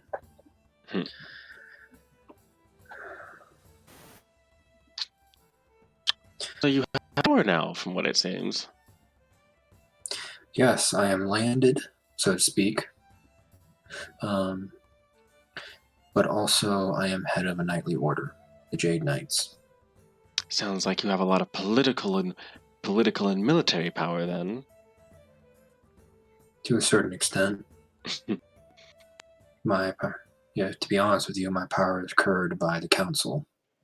Not all the power is centralized into me, and I want it that way. Well, quite a few people who have come after my dear Corey have had power, but power means very, very little compared to what I look for. His eyebrow will perk up. What do you mean? I look for strength, not physical as it were, but also emotional as well. She says she just looks around. She kind of motions to all the nobles all the nobles wandering around.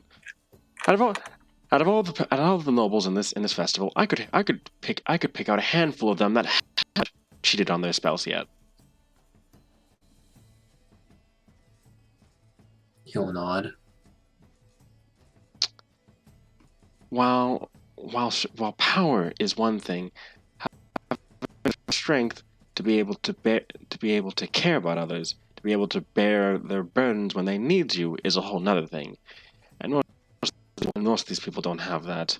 They'd rather shove it off onto some mistress or some prostitute down in the red light district, so that they can forget their woes.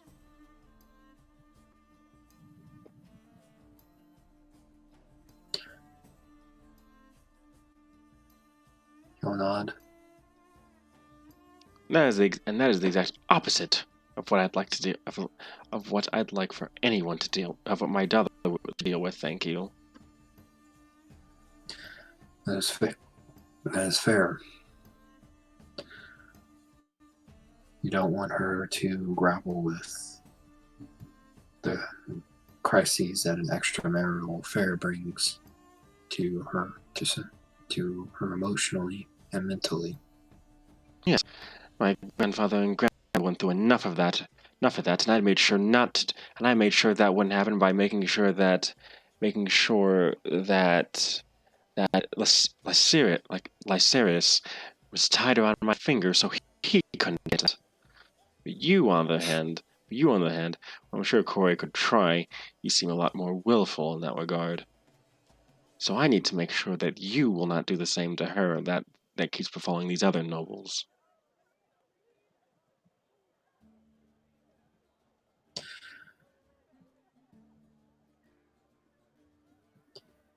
If Corey were to find me in bed with someone from the red light district of Leowin, I will step down from all my positions, swear off my wealth, and go back to being a hunter in the woods.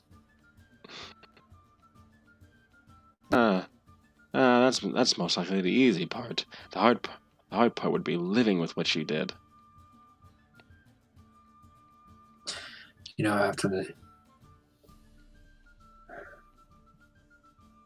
He'll take a deep breath. You know how I kind of dropped off the map after the fall of the Order? I do indeed remember. How even Corey's influence couldn't even find me until I popped back up in Leowin. Yes.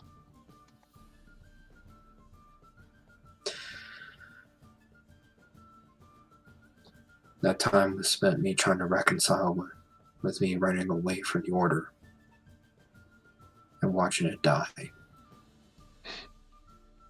Must have been a hard thing. Considering I remember being thrown out of every bar and tavern on the west side of the country, out on the frontier. Mm-hmm. I barely remember. was far more difficult than I want to confirm.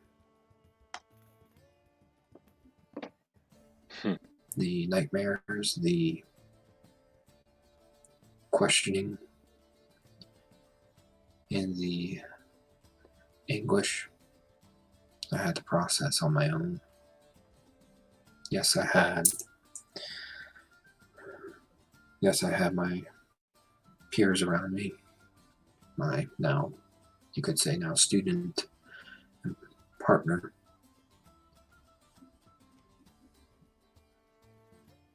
I did not want to shove it off onto them. It was my own battle. It was my own fight to do.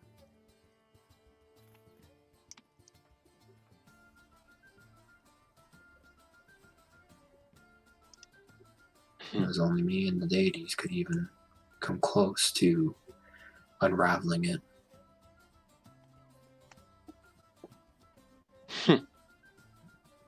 Understood. Well, Aldwin, make sure to treat my daughter well.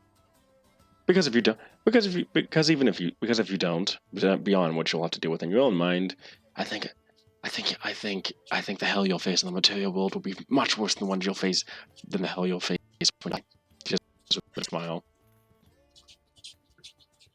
He nods. I am more fearful of your daughter than any noble here. Smart. Except you. Smart. You might want to watch out for the Blackwoods, she whispers.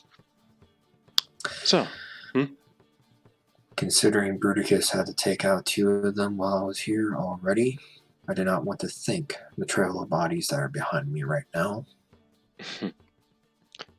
Well, when can I expect the wedding?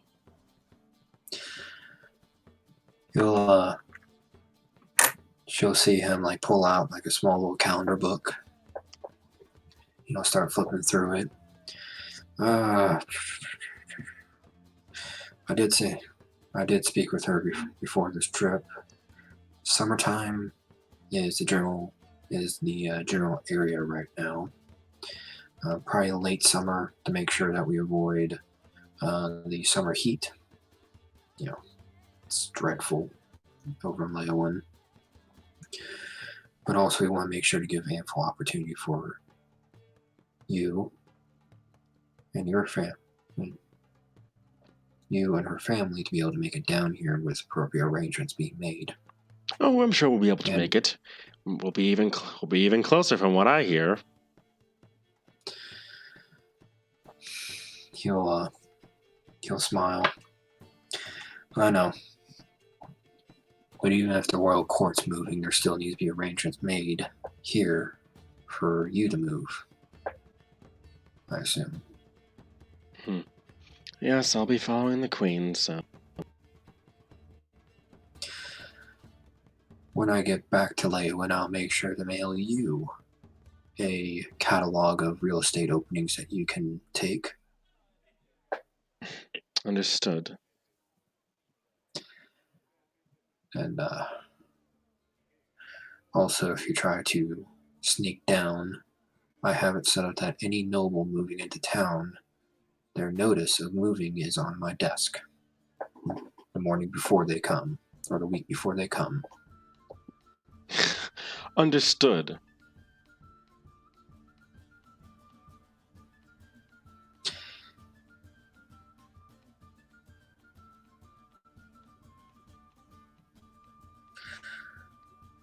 Regardless, maybe when you arrive, Leowen will step up a little bit.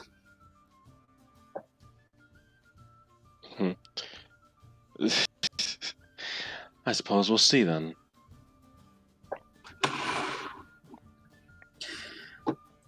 He'll extend a hand to her. She takes it and she'll shake it gently. And then he'll give a bow to her. Bit of a courtesy back. And is there anything else you'd like to do, Sir Aldwin? Well, anyone else he would like to talk to can probably be done in the background. All right. If What's up? Yeah. Nothing, just I can be done in the background. Right. Tate and Illume. You two are still watching the local area, but that's when you start noticing a couple of people hanging around that appear to be waiting. What do they look like? They appear to be very pale, as they're they're hooded, but you can see like the lower part of their face, their faces basically, that they appear to be pale. Perhaps they're most likely elves from what you gather, especially since their ears are, well, not elves actually. That you think that they might be elves, but you don't see the point that elves have against their hoods, which is kind of weird considering that it's mainly elves here. But maybe they might be ASMR or something. You don't know exactly. But they appear to just be standing and watching currently, just looking around.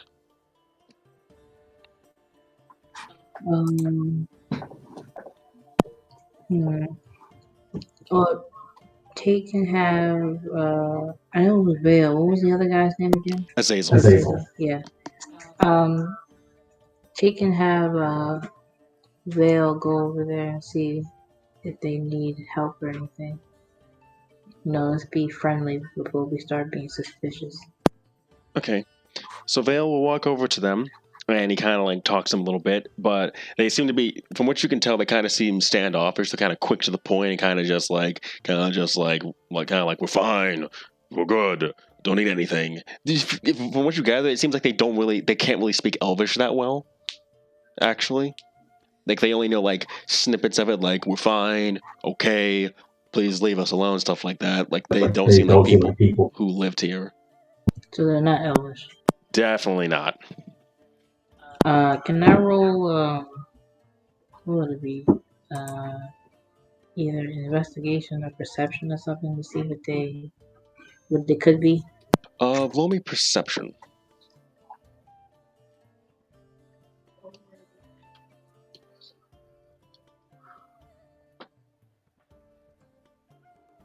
With a 12, you can tell, judging by their stature and the like, and the fact that they're pale, it's not like that angelic pale that you're used to.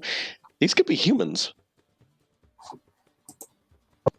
Okay, well, Tate's gonna step in, and be like, what do I say? Okay, he'll say, you two look like you're not from around here. We're not. He tries to speak in broken Elven, and then he kind of sighs. Do you perchance know Common? Could we move this to Common, please? Really? I thought elves like you would be pretty good with your language. We haven't had to speak in a long time. We're not. The place that we come from. We just speak in Common usually.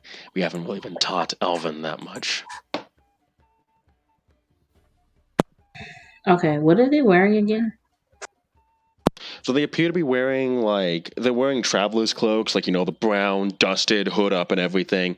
Underneath, each of them appears to have a simple weapon. Like one has a long sword, another has a dagger. Kind of like you see that they're wearing armor. They're wearing armor, but it appears to be just like basic studded leather armor and stuff. Okay. He'll say he'll like look at their outfits and go, so you're just passing through, or Here for the festival and the like. Here to see the sights, really. well, if you're gonna be enjoying in the festivities, you might want to, relax, lower them hoods a bit, We don't really like the sun that much. The place we came from, it wasn't exactly all that sunny. I like to joke with my friend here that sometimes I think that we have some of that dark elven blood in us, but the other guy doesn't say much as he kind of like nods along. Really? And then he kind of like walks behind them with his hands behind his back. Uh, don't like the sun as much, huh? Not particularly. That's awfully weird for a bunch of humans. And then he like pulls down their hoods. So you pull down their hoods, and that's when you realize these two humans are revenants. Ooh, revenants, huh? Okay. Okay. What? Nothing. I'm trying to figure out what to say. Okay, so they're revenants then. So wait, can revenants they're not good with sunlight regardless, or they're fine? They're fine. They don't react at all. They don't react at all to sunlight to the sunlight from what you can tell. That seems to have been a lie to hide, so that way they could keep their hoods up and hide the fact that they're revenants as they quickly pull their hoods back up. What are a bunch of revenants doing in a festival? Just hoping to get some peace of mind is all. Or if you're getting a peace of mind, you could be a bit friendlier to the staff. We don't exactly like being here. We're just here to finally have peace is all. While that's going on, Searson. Yes. You and Ayla bump into Elu and her entourage, funnily enough, near the bard area. Let me pull up my notes. Lou? Yeah, Elu the queen, and her and her entourage are with her. You see Aldwin's family, Corey's family, and the third Blackwood family just all around her as they notice you and Alar, who appears to just kind of just have a straight face, like, oh, here we go. Well, here we go. Hello, daughter. Ah, Alar, it's father. It's so good to see you. And they all kind of look at him. He says, "Good to see you as well. I wish I could say the same to the rest of you," he says, rather matter of fact. And they kind of just say, and the patriarch Blackwood seems to say, if Lo, your just Alar will work. All right then.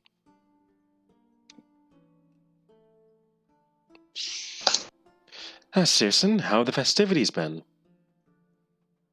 They've been delightful. Very insightful, festival. Glad to hear it. I'm glad to hear that you're having such a good time. Have you played in some of the games here? Yes, I had a, game or two to play. That's good. That's good to hear. Did you happen to win one of their badges yet? I hear that you get a special prize at the end if you collect as many as you can by the end of the festivities. Well, I'm not here to get as many badges as I can, but I have enough to bring home. That's wonderful then. What about you? Are you enjoying? I think it's called Alaris. Yes, I most especially am. I did come up with a name for this festival after all. Oh, you did? Ah, yes. I came up with it in honor of you, since we didn't know what had occurred of you. This is actually the 43rd time we're having this festival, as it were. Ah, interesting.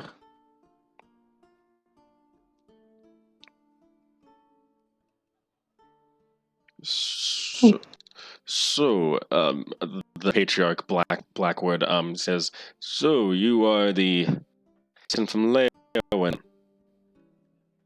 Would it be me? Yes. Ah, You are Patriarch Blackwood. he's gonna say Julianus Blackwood. Patriarch Julianus Blackwood. Truly. Okay. And what exactly is his role? He is, he is a simple merchant in, well, officially he's just a merchant that happens to be in the Queen's Court. Unofficially, he has the Nim Thieves Guild in his pocket.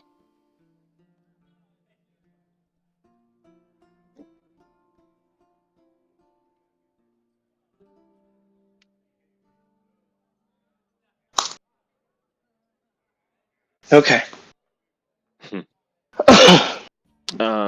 Oops. As that's good. Ah. Hmm? Yeah. No, go No, ahead. go on. No, you. He says, but yes, I did not think you would be traveling with such. I did not think that you would be traveling with a companion such as the Queen's father. Though I suppose anything can happen in the southern edges of Hanak. I might extend the same warranty to you. With traveling hands in hands with the Queen. Well, I am a member of her court, as are the rest of us here. Yes, about that. Why are all of you here specifically? Well, to spend time in the festivities as well, and to discuss matters with our queen. She motions to Elu, and she just looks at Alar, and the two of them just look at each other, and you know that they're giving each other that look of they both have like had that having to deal with that before. Aldwin. What? Real quick, Aldwin. Perry. Oh wait, did he stop? There we go. Yes, sorry. My computer's a little slow right now. Yes. Okay, so you are nearby as well, and you notice both Searson and Alar's conversation with the Queen and her entourage, but you also notice Tate appears to be talking to two hooded people. Okay. Baldwin will he will let his nightly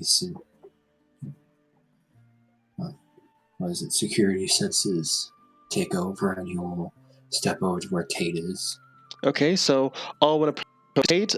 Tate, are you still interrogating those two fellows? Yeah. You see that they kind of get nervous as they see Aldwin approach. But what do you say when you see Aldwin closing in? Do I see that they're nervous, or Yeah, it's pretty obvious that they're getting nervous. wait? Did they get nervous right when Alvin was walking in, or were they nervous before? Before, as you and they both notice that Alar and the royal family are nearby. Well, I'm going to greet Alvin and say, "Hey, Alvin, what's up?" Hello, Tate. Alden will look at the two hooded figures. He can't see what's under them. Correct. You can just see that the lower half of their faces are pale and kind of grayish. Even just looking at them, did they look nervous? Yeah.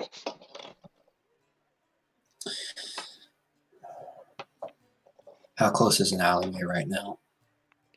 You guys are in the center of kind of like the festivities where the bards are kind of like dancing and singing, so there's not really an alleyway you can pull them off to, as it's all main roads branching off from here.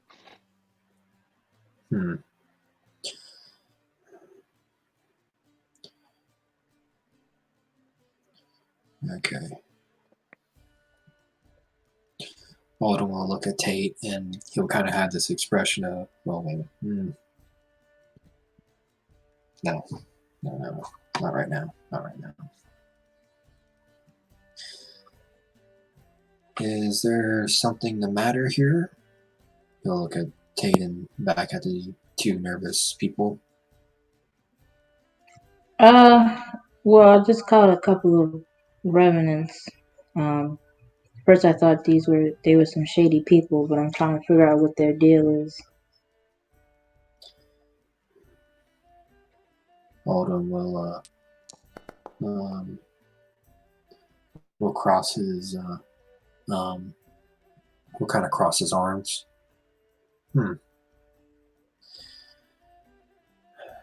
As you know, I do not like to assume people and their intentions, but As you say, these are revenants and they're slinking around in hooded cloaks. It's not exactly people will accept us if we walk around and the like. And I think, to be honest, the fact that you're crowding us kind of proves our point here.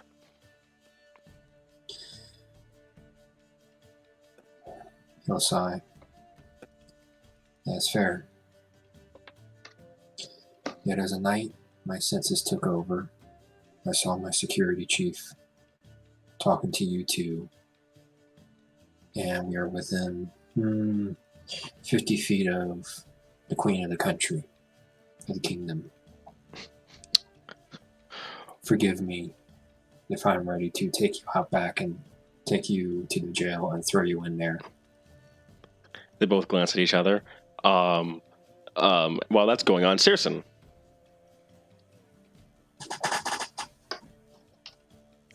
Yes? Once again, you're conversing. What do you converse with the queen and her entourage on her way? I was just like, wait, one of those families sounds like. None of them was Hollywood? One of them was Hollywood. Yes. You do notice. Yeah. Aldwin's Hollywood. Yeah, it's like Aldwin's family, right? Yeah. Wondering why his family's there and not Aldwin. Do you look around for Aldwin? Sure. You do see him and Tate and Illume tend to be talking to two hooded figures nearby, who appear to be getting more and more nervous as they talk to them. And you see Right. Aldwin with his arms crossed and tapping his foot, kind of, right now. You hear them say. Right. You hear them say to Tate, "Look, is there a chance that you could leave us be now, since you've questioned us enough? I think." Well, you wanted peace. I'm just trying to see if you need help or something. I don't think we need any help. We'll have our peace soon enough. Thank you.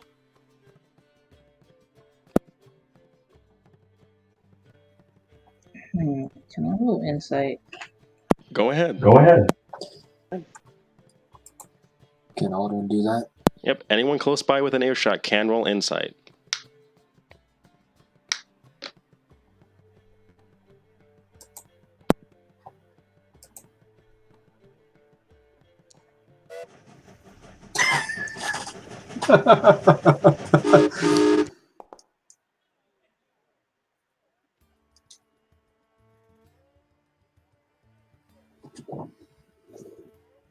Kaladin, roll me insight, please.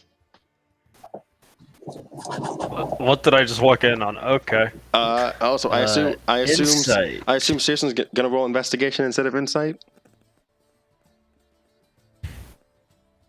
Sure. Okay, go ahead. Man, I wish I got expertise and insight. That would have been nice. Ooh! Yes, please.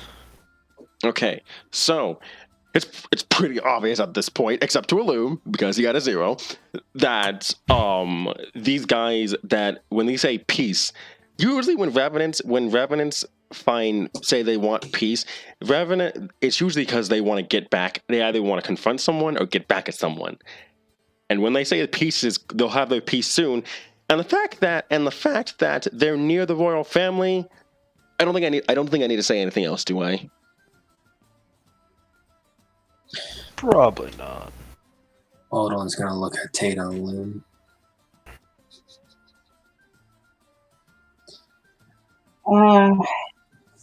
Okay. Yeah, no. You need to leave. Gentlemen, might I give a suggestion to you? And what would that be? Aldwin's going to run through his head for the farthest dive bar from this place.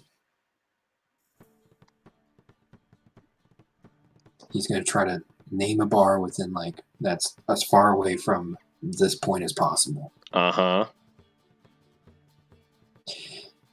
Gentlemen, let's do a pub crawl tonight and I know the perfect place for it to do that. And you're gonna name the bar? What is it? The oh no, that would be freaking racist. Oh wow.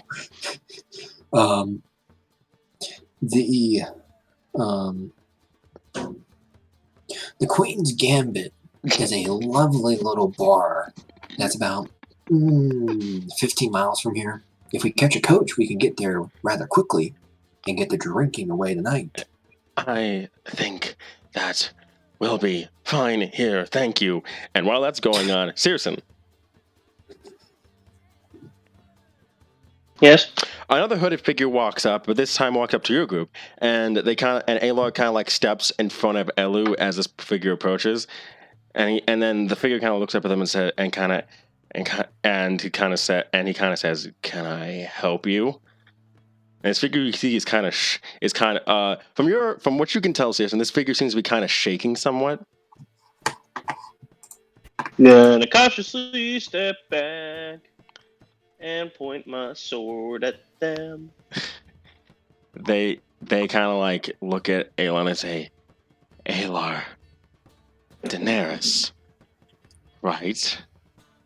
And Goodness. and Alar kind of like puts a hand in front of his daughter, and he kind of like glares at him. "What is that any business of yours?" And this figure rips the hood off, and you see like this rotting, like half-faced revenant as that clearly used to be human, as they say, "I've come for peace." And you see them stab Alar with a poisoned longsword. Of course. Should have thrown my fucking sword at them. Everyone roll initiative. What the fuck? So actually, let me get us to the battleground first.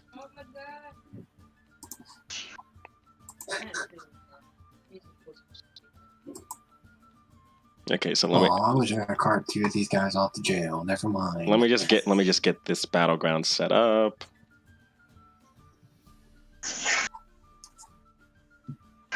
So we have Aldwin, Loom, and here. I'm gonna assume that Kaladin was nearby Searson and them when this happened. Correct. Yes, totally. Yes.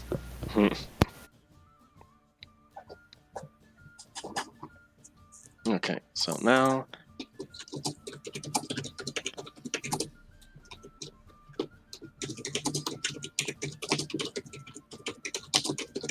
Okay. You guys should be roll initiative now in the encounter area.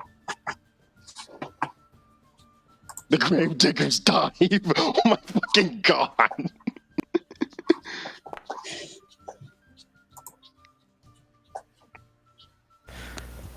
How do I roll initiative? Oh wait, that's right. That's in the other Yeah, in the campaign.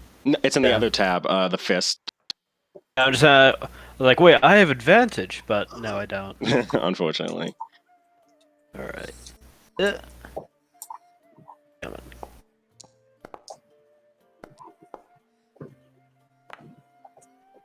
Bro. All right. Y'all have fun. Don't worry, Loom will be joining you. Okay, Saracen Tate, make sure to roll initiative for me, please. Okay. Okay.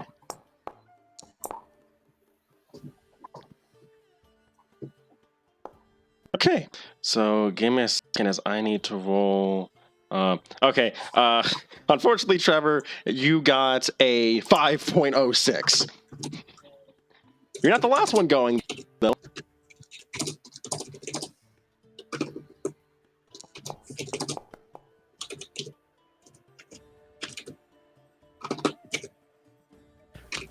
Gravedigger's dive is pretty good, though. Not gonna lie.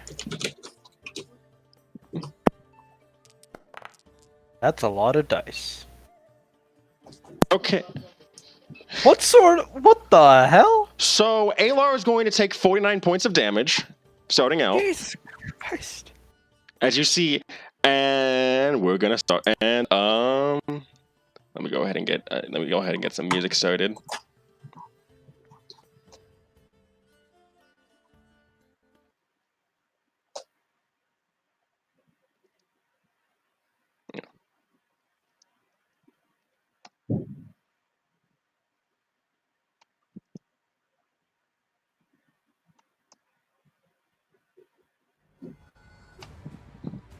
Okay, starting off initiative. So we're going to start with the Tenacious Revenant. Let me see if I can... which one is this? Ah, there you go. It's going to immediately... You see a Revenant break from the crowd and start immediately rushing towards Alar. 5, 10, 15, 20, 25? Actually, hold on, let me see this. Yep. Spent all the movement speed getting up to Alar, and they're going to attack him. Hitting with advantage, of course. I think they have multi-attack? Yeah, I think it's 2 attacks for them, so...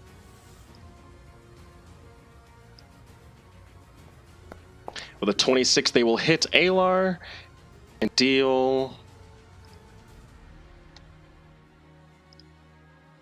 28 points of slashing damage to him. Another attack. 25 will indeed hit, and he will take an additional 26 points of slashing. And that will end their turn. The Revenant Seeker that is nearby will look between Aldwin and Tate and is going to attack both of you with a dagger. I'm gonna get a charger. I'll be right back. All right. A 22 will indeed hit Tate, and he will take 8 piercing damage. Aldwin with the other one. And with a 23 will hit Aldwin. And Aldwin, you will take 8 piercing damage as well. Alrighty. And with that, we're going to set up. It's now Tate's turn. Screw him up, Tate. Oh, okay, so Tate's pulling out the Sunblade.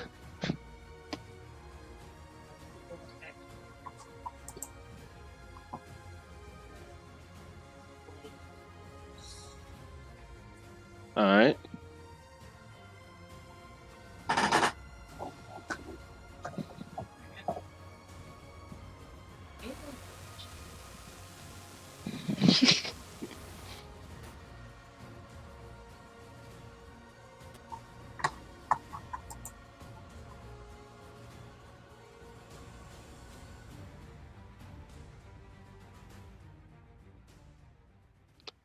Alrighty. Alright, you're going to get an attack of opportunity since you moved away from the one Revenant that attacked you before. Is that cool? Okay, so he's going to attack you once more.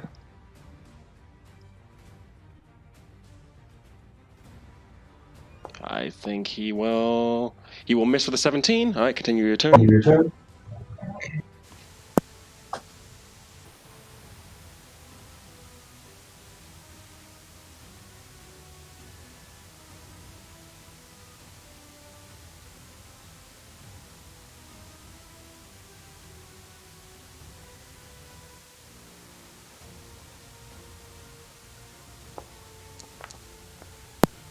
A 20 will indeed hit, roll damage.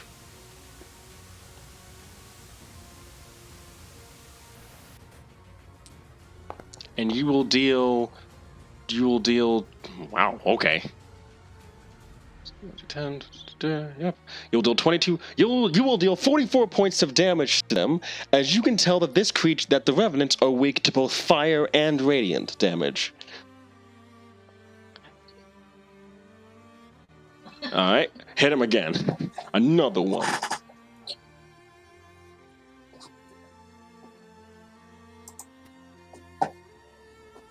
A 25 will indeed hit, roll damage.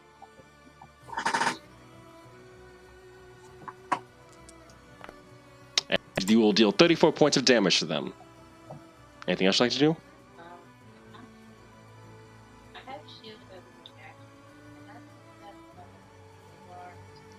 Unfortunately, that can only be used on yourself. Anything else you'd like to do? Alright.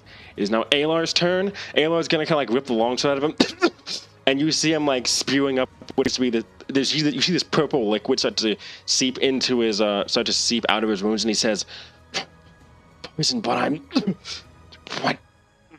And then you're gonna see him summon the Sword of Unity, and he's going to attack the runner that's right in front of him.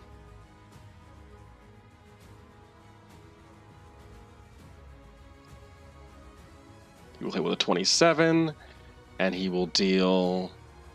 Oh, didn't mean to. Whatever. All right, let's just do that again then. All right, regardless, that still hits. So he's gonna deal damage. He'll deal 24.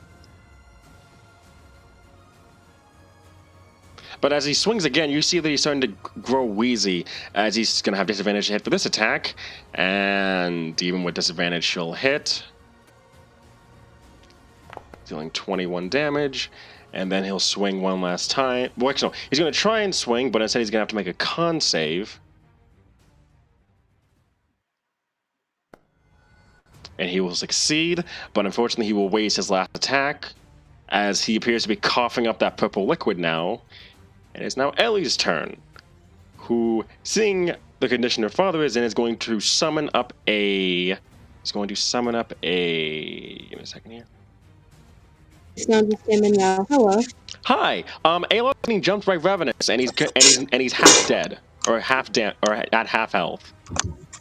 Oh shit. Let's get you in here, Whitney. You're at a festival right now, so when he was attacked, so. Okay.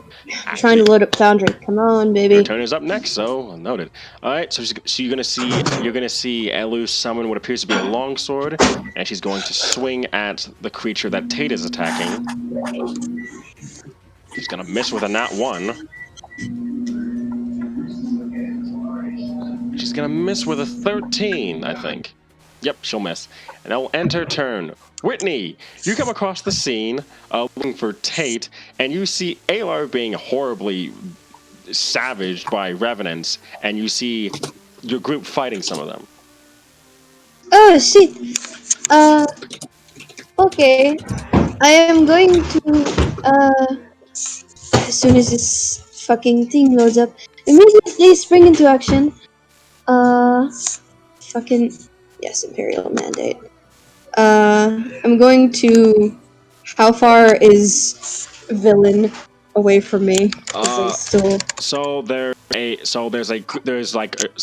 is one about 10 feet away from you. The ones that are attacking Alar are about 25 and 35 feet away from you. Across the area, you see Illum and Aldwin fighting 2 other ones that are like 50 feet away. First, I'm gonna try and pick off the one closest to me, just because. I'm going to load up my character sheet, please. Come on. You do have spells. You have Tate's gift, the short sword that he gave you with fire magic on it. You have a dagger +1. I'll use Tate's weapon that he gave me, the short sword. Okay, so you push over to that one. I'll just do it for you through Foundry real quick while you're loading in. Thank you. Alright, normal. A 28 will hit, and you will deal 21 damage to it instead of 16. As you can tell that these revenants seem to be weak to fire. Oh, well then I know exactly what I'm gonna do next. After my next turn. And I think that's all I can do. I think you do have extra attack. Would you like to use your second attack? Oh, sure. Right. Well then, I'm going to... Damn, reload. Fuck. Just use Fireball. No, cast Fireball. It has to be a normal attack, such as your weapons or whatever. Oh, okay. Well then I'll hit him again with my sword. Okay. A 12 will unfortunately miss. Actually, no, it will hit, actually. Yeah. Holy crap. Wait. Really? That's the weak. Hold up. No. Did I forget to add these things armor to them? Yeah, I was about to say, there's no way you're making this. No, it's fine. You can keep their AC at 12. No way you're making AC 12 at this stage in the game. No, they're not supposed to. Okay, 104. Right. Let's see here. Revenant. Oh, yep. You There we were just go. shy of hitting them. Damn. Let me Okay, just- now I can see the bandstand. Okay, there we go. Okay, I'm gonna change their AC real quick. Alright. And that will end your turn, unfortunately. Next up is one of the Tenacious Revenant's turn. And it's the one in front of Illum and Aldwin, actually. So it's going to attack Aldwin first with its longsword. 24 will definitely hit Aldwin, and he will take 12 slashing damage. And then it is going to... No, let's punch Aldwin, yeah. Oh, you're kidding me. You get hit with a 21 Okay. and take 12 bludgeoning damage as you definitely feel something in your nose crunch as you get punched in the face. And at this point, there's probably blood going down the front of his nose, under his nose now. And with that, we're going to move on to another Revenant's turn. No, damn it! Fucking. He can't. So you see the Revenant try to heal itself, but then you see that its healing fails, and it appears that being hit by fire or radiant magic appears to stop it from healing.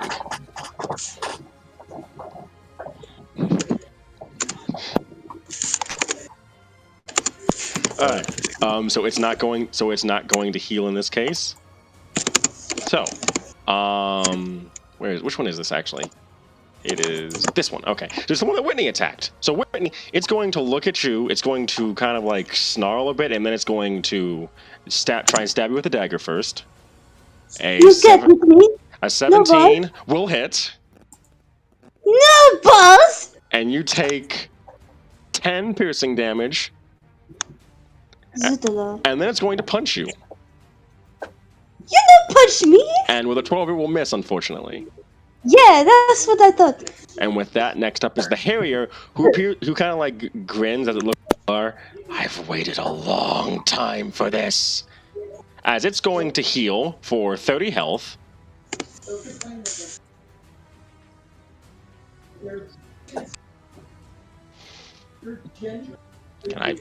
Oh, that's right, because... Oh, boy. So you see her pull out her longsword, and she's going to attack... They're going to attack Alar once again.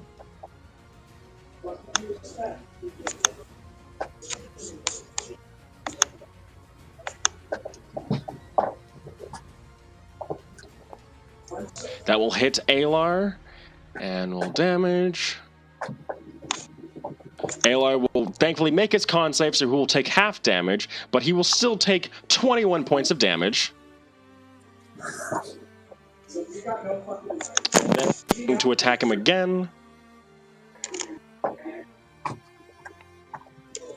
Actually, no, it has advantage on this. I'm sorry. So 24 to hit.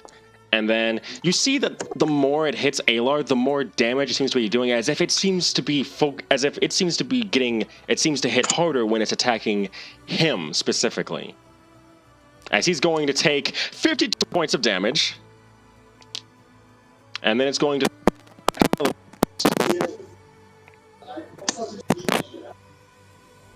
Shit, it broke up. I can't hear him at all now. No, you can't hear me at all? Oh, no, you're good now. Alright, didn't mean to do that. Whatever. Didn't mean to target. Okay, but it will miss Elu, however. As that went into its turn. Aldwin! Alar is barely able to stand at this point. As you were being hounded by what appears to be revenants. Okay.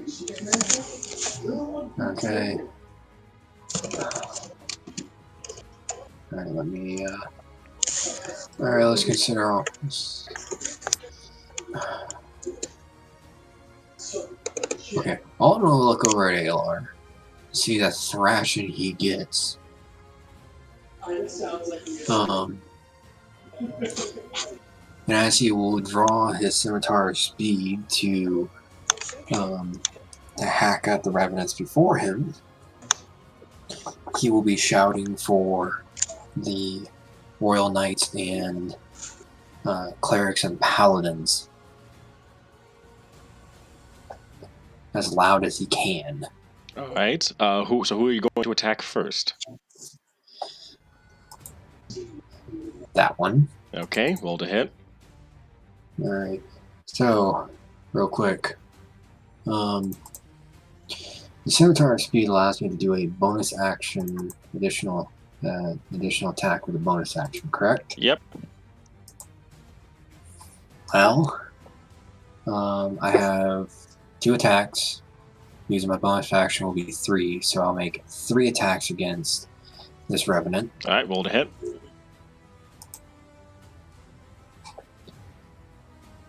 Yeah, there are quite a few of these things. An 18 will definitely hit. Roll damage.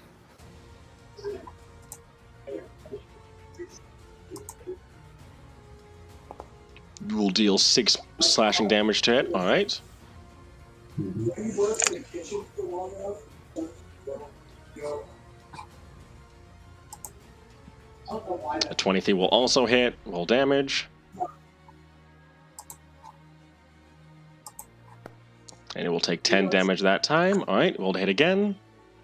For your bonus action. Mm-hmm.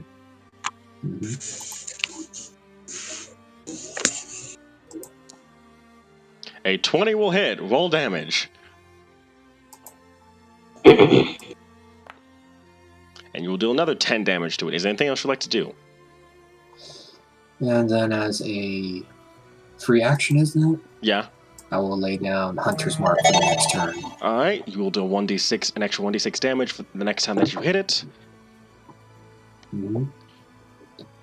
Well, I'll put that down on my sheet. I'll fire it off on my sheet here in All a right. second. All right. With that, is there anything else you'd like to do?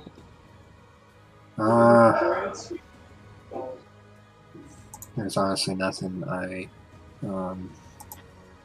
nothing else I can do. All right. Searson. I would say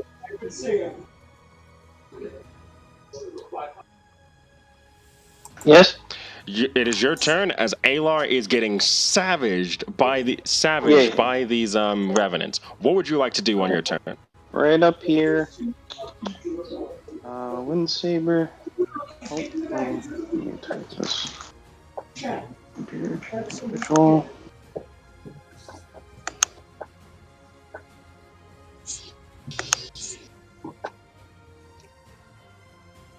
A 15 will indeed hit. Roll damage.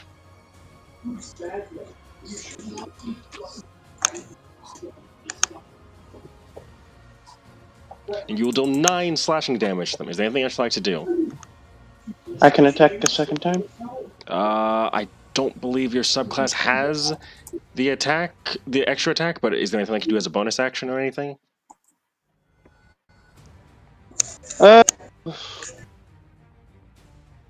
Toss a healing potion to Alar. Yeah, I'll give a healing potion to Alar. I could do that as a free action, I'm pretty sure. I'll allow If it. I spend... Oh. I can do it as a free action if I spend a... what's its point? Preparation point. All right, so you spend a preparation point, and you will burn a healing potion helmet. I assume you have one on you?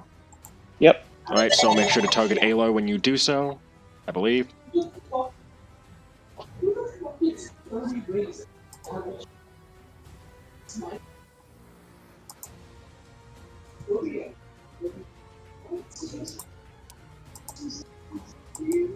And as a bonus action, I'll do it again. All right. Heal our boy. It's not really healing much, but It's it's enough. not much. Every but it's hit honestly- point counts. As he will get another 6 hit, as he will get 12 hit points from it, as he takes a deep breath. But you can tell the poison, whatever poison in him, is definitely working its way through him. As you see some of his veins start to turn purple.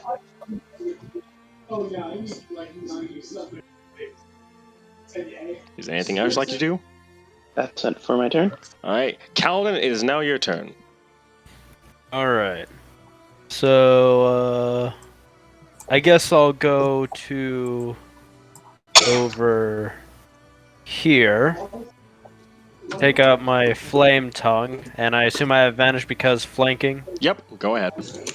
All right. Make sure to target. Wonderful. Let's see. Yeah. How do I target again? Alt-click on whoever you're targeting. Alt-click. All right. Wonderful. And flame tongue. Advantage. Give me something decent. Thank you. 26 to hit. A 26 will indeed hit. Roll damage. Damage. Normal. Alright. And also, I assume an extra 2d6 for fire damage, or what? Did it? Oh, it already added that in. Oh, it did? Yeah, it did. Okay. So cool, so you will deal 17 damage as a result. And also, sneak attack. Roll me 5d6. Yeah. Had to remember for a moment. 22. All right, so it will take an additional 22 points of damage then. How's it looking? You definitely hurt it in that regard, but it doesn't seem to be worse for wear that much. Darn, man, I should have tackled the other one so we could kill that one faster. Anything else you'd like to do? I guess, let's see, turn order. I guess, I think Alar would probably appreciate, like, advantage on his next attack or something like that. Yeah, that'll probably help him out, to be honest. Alright. Bonus action.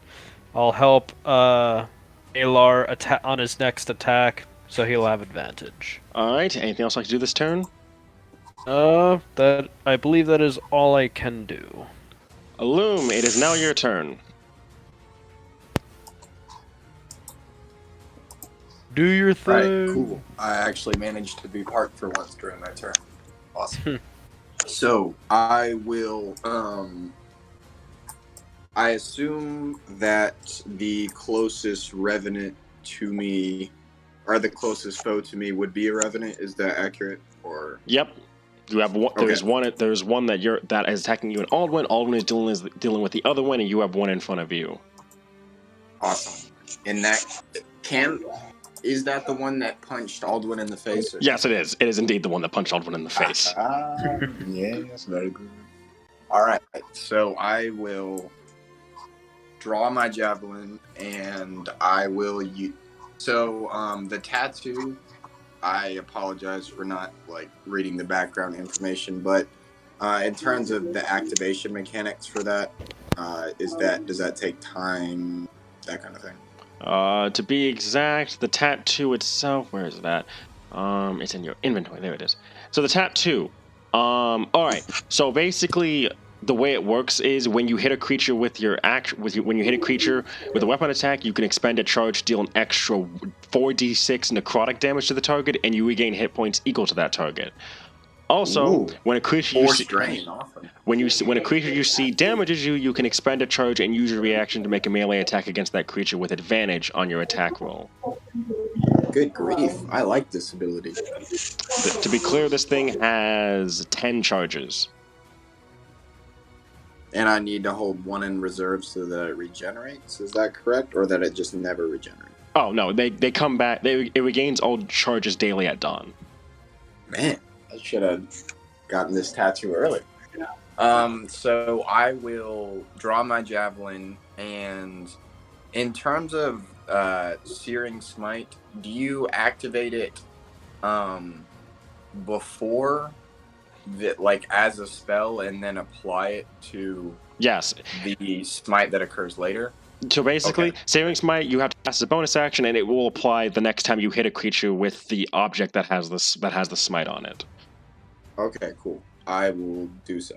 All right. I will Searing Smite. All right. You cast Searing Smite at the first level. You will now deal an extra 1d6 fire damage. And I assume you're going to attack the creature, the Revenant. Do I have to use action surge before, or does it matter the order in which? Well, you're attacking with your action, so I don't think you need to use action surge unless you're doing that to get more attacks. Yes. I was gonna try and eliminate the Revenant that punched Alduin like in one turn if I was able to kind of try and intimidate the rest of them if that would be possible. Way quickly eliminating. Yeah, I guess we'll have to find out, right? Maybe not. So you're going to attack it with your javelin specifically, not your spear or longsword? Spear, I believe, is my primary melee weapon. So spear, if that would be an option. All right. Let's see. Okay, so this is going to be a normal to hit. You will hit with an 18. Cool. So your Searing Smite will proc. Are you going to use your Blood Fury tattoo? Let's do it. All right. It will take half damage because that is necrotic. Maybe I'll save the charge then. So for the reaction. And are you going to use a smite at all or no? Yes, I will use the maximum smite possible. Okay, you will expend a second level spell slot to deal an extra 4d8 damage. Mm-hmm. So this will be a total of 4d8. So 5d8 plus 4d8 plus 1d6 plus what's half of 13 is 6. So you'll deal a total of oh yeah, I forgot to multiply that. 48.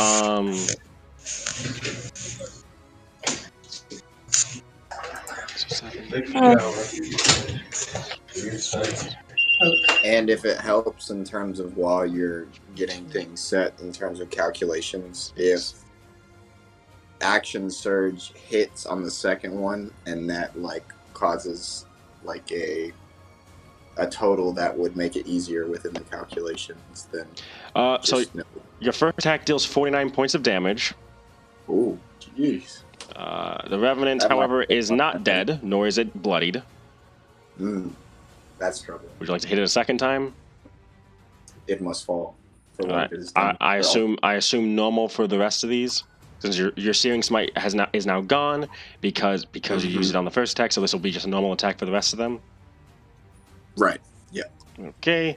So normal. Or I guess I already used my Divine Smite like for this round. Is that correct in terms of like I can't add it to more attacks? Let me see. Features Divine. If I can, I will. But if not, I will just do the normal attacks. Give me a second. I'm trying to find it right now. Ah, there it is, Divine Smite. You can do it more than once. All right, well, let's try and bring him down. All right, so second attack, we'll have Divine Smite as well. If it hits. Also, my phone's about to die, so I might have to. Once I make the next delivery, I might have to plug in a gas station or something and grab a phone charger. Alright, your second attack will miss, your third attack will hit, and you will deal, I assume, highest spell slot for this one? Yep.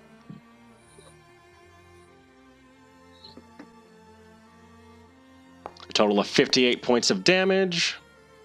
It is still not dead, though it is bloodied.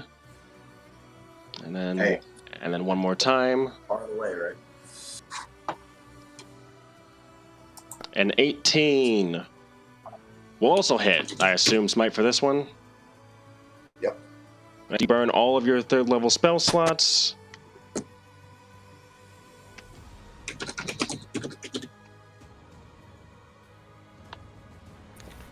Wait, isn't it that what was it? Paladins can choose to use their Divine Smite, like if it hits, or not use it if it doesn't hit? Well, no, he hit 3 times and he had 3 second level spell slots. All right. Nice. And that will be 39 points of damage. The Revenant's Damn. not dead yet, but it's near death. It will be soon, for I have comrades that will act before I next do. Anything you'd like to do this turn? I already used my bonus action. Do I have any movement left? You have your I full assume I movement have of to go 30. within its... Okay, so can I, staying within its range, position myself to where I'm blocking, like, directly between myself, or excuse me, put myself directly between Aldwin and the foe? Unfortunately not, since you are right next to Okay. Aldwin and the creature at the same Gotcha. time. Well, I guess in that regard, I will conclude my turn, because it Alright. seems like I'm as close as I can get. All right, and the last Revenant, seeing Tate, it's going to attack him.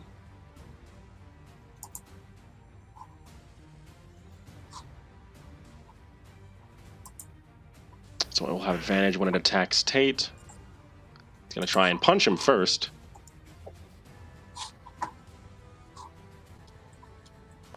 A 23 will hit Tate. And Tate, you will take 7 bludgeoning damage.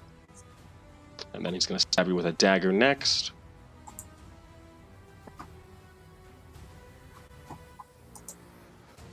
But he will miss with a 12.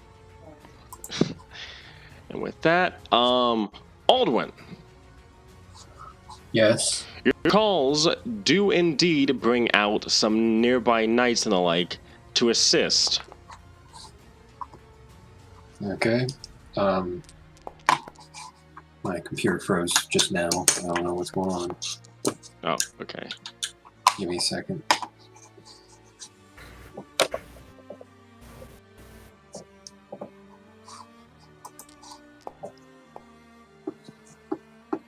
Okay. My mouse just clocked out. Yeah, it did clock out. Okay. Yes. Yep, there are now knights on the board. Okay. Alrighty.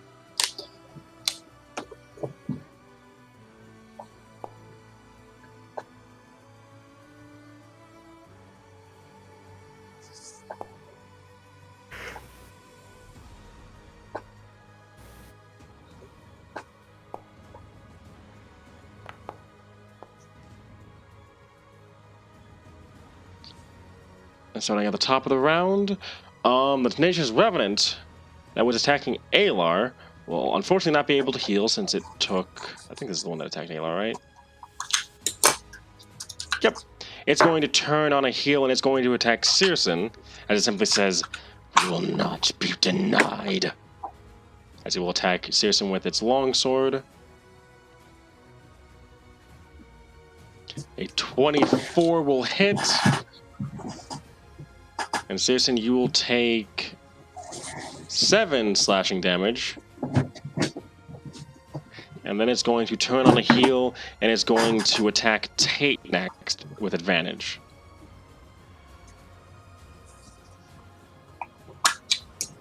And it's going to hit Tate with a nat 20 and deal 20 slashing damage to him. And that will end its turn, as one of the Arcane Knights will now go. One of the Knights will go. You see it kind of looks and says, "Revenants! This will be easy then." As you see him start to summon up what appears to be magical energy. And it will cast, and this knight will cast Scorching Ray.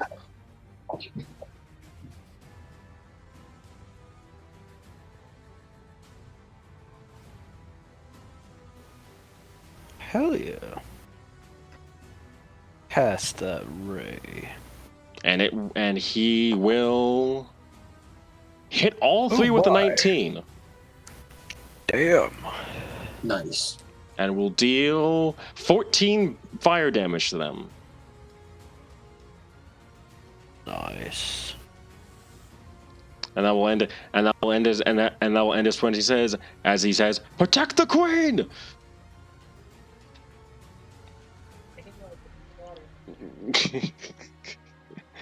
Which Revenant is this actually? The Revenant that got attacked by you, Aldwin, will kind of glare as it will heal for 20 health. Well, no, for 10 health. Aldwin's just gonna make a motion of, come at me. And he's going to grab you. Oh. Alrighty. So it's going to roll to hit.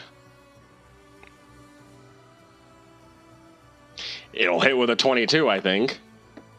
Mm-hmm. So it will proceed to punch you with advantage. A 23 will hit. You will take 8 bludgeoning damage, and then it will hit you again as a bonus action since it has you grabbed. Well, while he's doing this, Aldwin will just be saying, we could have just gone out to like a dead man's cell or something like that and had a good old time drinking. You take another 8 damage as your face starts getting pummeled. A tooth probably is knocked out, and Aldwin will just spit it back at him. All right. With that, it is now Tate's turn. Alright. I'm gonna do Aura of Vitality.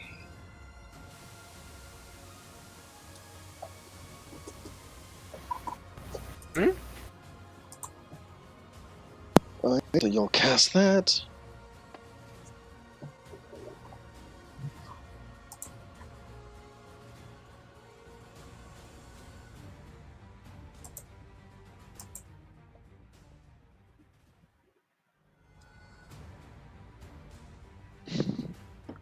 All right. Oh, Ooh. God. Okay. So, okay. So are you going to spend your... So, that was an action. Are you going to spend a bonus action to heal everyone within range? All right. Well, it affects everyone within range of you, so... Well, all your allies, anyway. Yeah, Aelor might need some health. Oh, one creature. Okay. Sorry, it targeted everybody. Okay, then heal then. You don't have to. I can just make it to where it only triggers for Alar. All right, heal for me, please.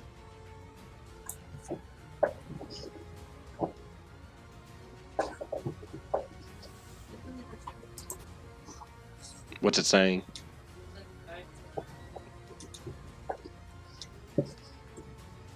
Oh yeah, it's missing a... Okay, then just click the 2d6 that you see in there. That's in the prompt. Alright, he will get 4 health back.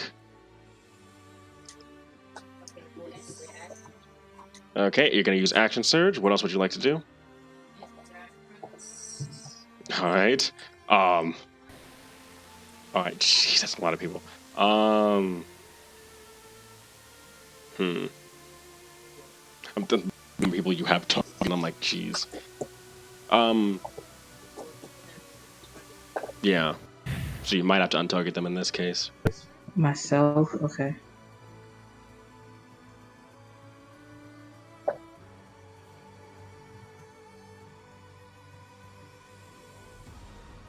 Alright, hold on.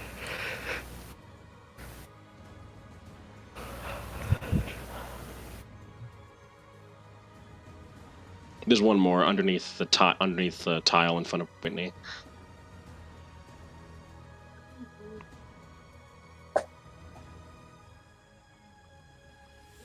Oh wait, well, I don't think you can see under.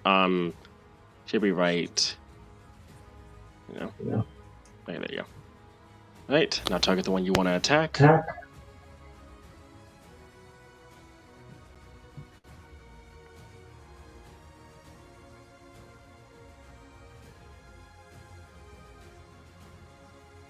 This will be with advantage. Well, it doesn't matter in this case because you hit with a 22. Roll damage.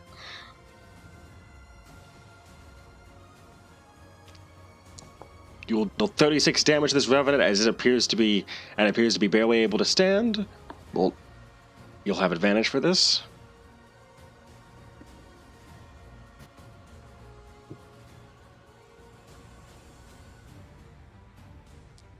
A 28 will hit. Roll damage.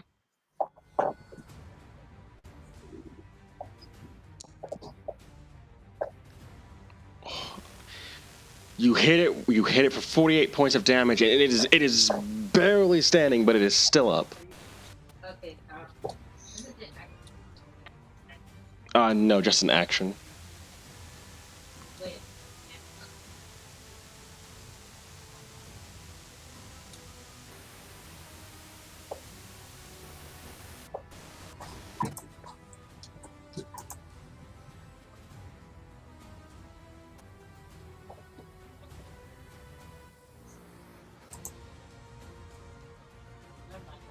All right.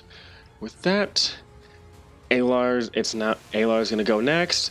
He's going to take a deep breath. As you can see that the purple poison is still running through his veins. Need to. He's gonna kind of like look around. Need to move. Need to move. And he's going to cast. He's going to cast teleport. If only I could have applied those shackles. Oh no, Alar is casting this. Oh, okay. Never mind. As he teleports across the battlefield over to this area, and you see him collapse under his knees and like barely able to stand. As that will be his turn. It's now Elu's turn. She's gonna move up in between these two revenants, and she's gonna attack the one that you aimed for, Kaladin. Teamwork.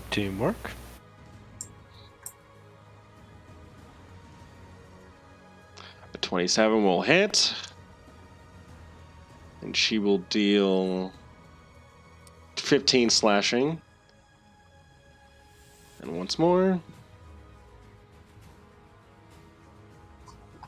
24 will hit. Damn. And she will deal another 20 slashing. Oh, 27. I'm sorry. Oh, that's right, because her long sword's radiant. That's right. 27 damage. Okay. Good stuff. Whitney, it is your turn. Hurl a pie. Okay. So, Or smack him with a baguette.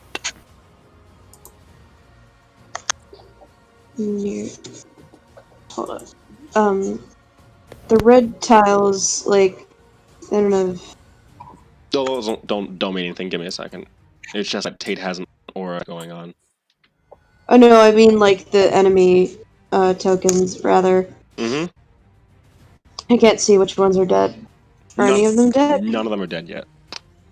Oh, okay. Well, I'm gonna, because you said they were vulnerable to fire, I'm gonna take one of my hot buns, put it in my mouth, and hurl a fireball at the one I hit before. All right, it is right in front of you. Would you like to? Yeah, I got it. Let me just. Can you guys see the one that's underneath the giant thing, or no? I gotta target it. How do I target again? Control. Alt click. So, quick question for the rest of you. I know Cookie can't, but like, can any of you guys see the enemy that's underneath like the structure in the middle? Where would it? Under this gazebo thing? No. Yeah. Okay, yeah, there's an enemy right in front of Whitney underneath that gazebo. I guess you guys can't see because you're not underneath him. Am I targeting it? No, not gonna. You know what? Just cast Fireball and then put it inside the gazebo, and then it'll hit him. Okay. Just keep in mind who's within range of that. Oh shit. Well, I'll just. Holy fuck. So place measured template, please. Yeah, I'm just trying to like find an area that'll like hurt the least amount of people. God damn. Okay, with that, roll damage for me, please. Burn! Come on. The chat's not there.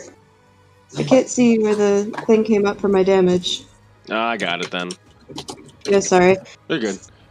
You deal 34 points of fire damage. Everyone who got hit by it, please roll a dex save for me, please. Which would be Tate, Terribly sorry. Searson, and Whitney. Oh yeah, me too. Dex save. Dex save. My mind is pudding.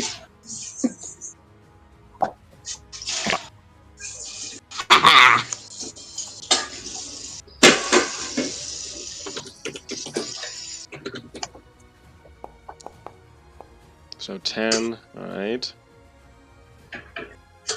Oh, that was in the roles thing. Try I clicking was it. looking in the in-character bit. My bad. Try clicking that now. Actually, see if that works. Because I'm wondering if it didn't. Yeah, it didn't fire. Click damage again for me, please. Let me see. Come on, go down. Don't skip over it.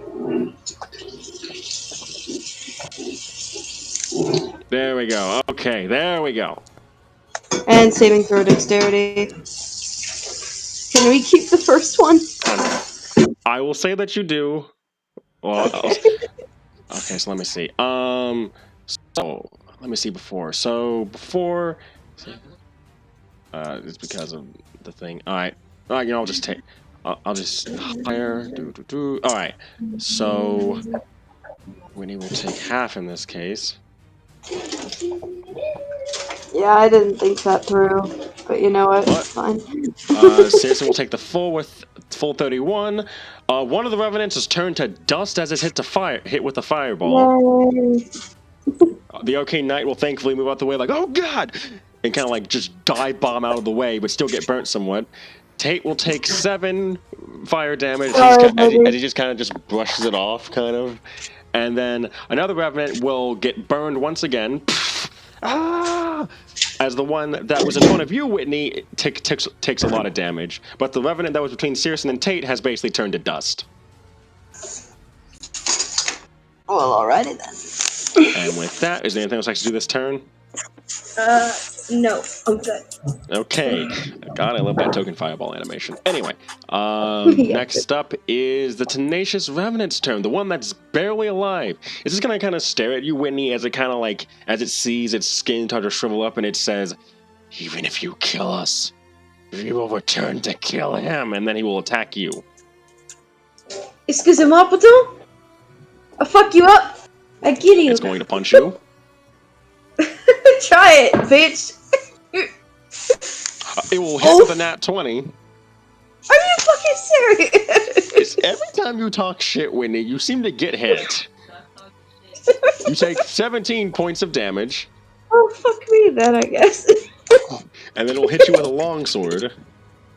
Don't hit me, please. It will miss with a 9, nice? however. Okay, so I just have to compliment and be nice to the villain.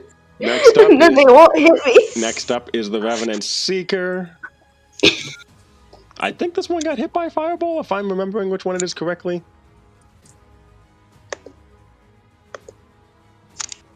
Which one is this one? Which one is this one? It is... Huh? Oh no, the Tenacious one was the one that was attacking the loom. Man, whatever, I'll just switch them up real quick.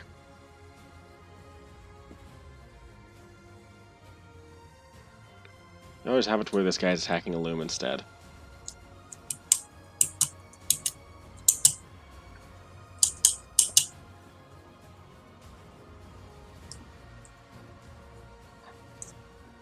I will miss. I'll also miss. Alright, with that. The Relentless Harrier, seeing it, will scream, "No!" as Ayla gets away, and then it will turn to fire at you, Kaladin.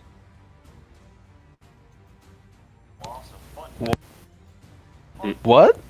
The Relentless Harrier, the one that was attacking Ayla with that poison blade, it looks very pissed off as it turns to look at you and it'll teleport away. I wave calmly at him. Her, in this case. With a little bit of...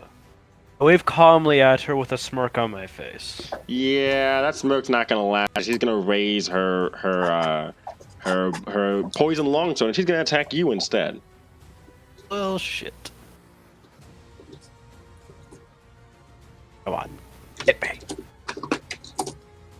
Hit me.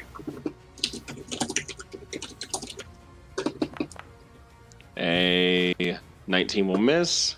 She will attack Say again. gracefully just step to the side. Oh my. A 21 will hit. Oh, that's what uncanny dodge is for. And you will take. That's 41. Roll me a con save, please. Shit. You will fail. So are you going to uncanny dodge this one? Yes, I will. Okay, you take, instead of 41 damage, you take 20 points of damage, and then it will hit you one more time. Am I? I think a 27 hits. A little bit, yeah. All right, and I will roll damage, and you need to roll me a con save. My. No.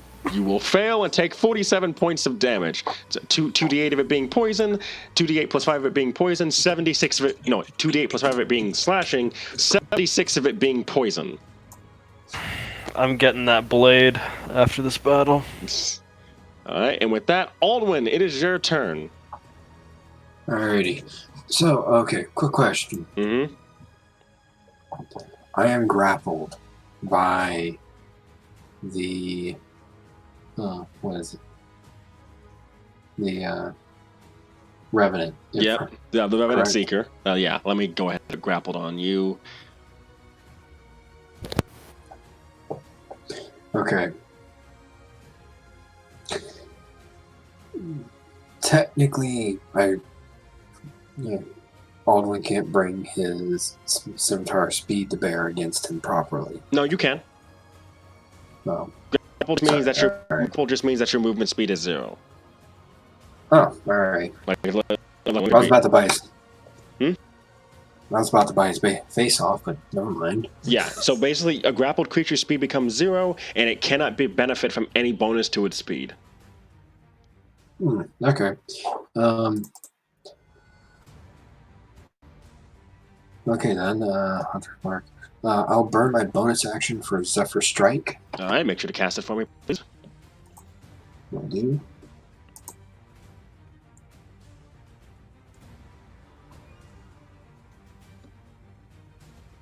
And then, so the first attack will be made with advantage because of the spell's description. Okay.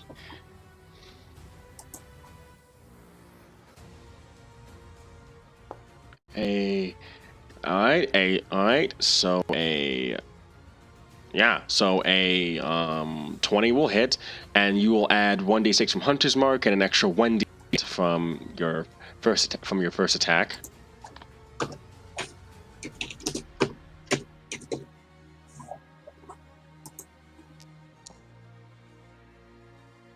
And you will deal 23 points of damage to them. Anything else you'd like to do? Alrighty.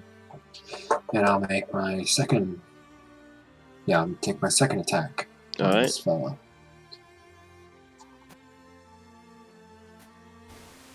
Yeah. That will hit. Roll damage. This will be just 1d6 from your Hunter's Mark.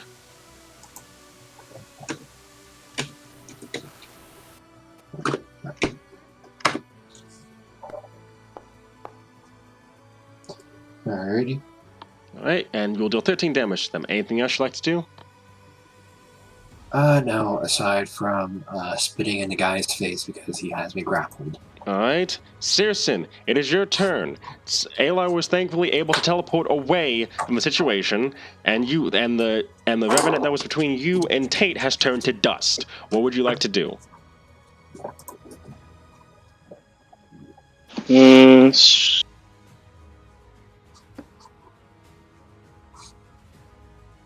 Switch over here.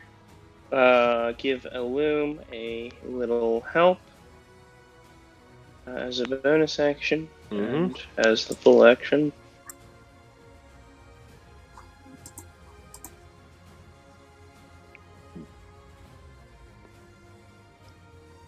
Alright, a 27 will hit. I believe, if it checks it right. Yeah, 27 will hit, will damage. You will deal 7 points of slashing damage to it. Anything else you'd like to do? So that's it. Alright. It'll be another Arcane Knight's turn. Oh, which one is this? It's the one behind Kaladin. Okay. So, Kaladin, Yes? you will hear arcane jesting behind you as the Arcane Knight will summon up this spell and will cast Scorching Ray. Yay!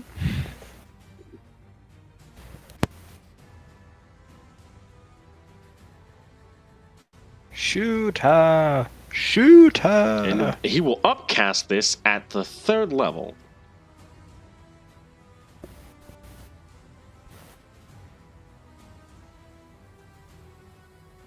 With a 21, I'm pretty sure he will hit all of them. Yep. And he will deal... I think it's supposed to be plus 1d... An extra 1d6 damage? No, nah.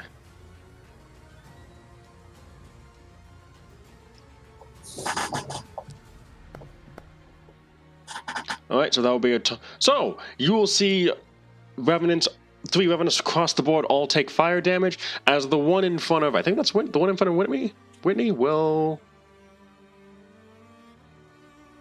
Yep, Whitney, the one in front of you just turns to dust, as it growls, "We will for revenge," as it dies. Okay, sweetie. And then that will end its turn. Kaladin, it is your turn. Well, our little favorite Revenant over here is injured. Guess I'll attack it with Flame Tongue, of course, and then I guess dual wield with the +3 GN. And The +3 GN is the... Wait, oh no, yeah, that's right, I have a different one. Oh yeah, so you're gonna... Yeah, different things. Yeah, that's right, because you have 2 different GNs. Alright, so you're gonna attack with the Flame Tongue as an action, and the other one, and the +3 one as a bonus action? Correct. All right, both with advantage because flanking. Make sure to target. Yep. Alright. Give me a solid, please. 21.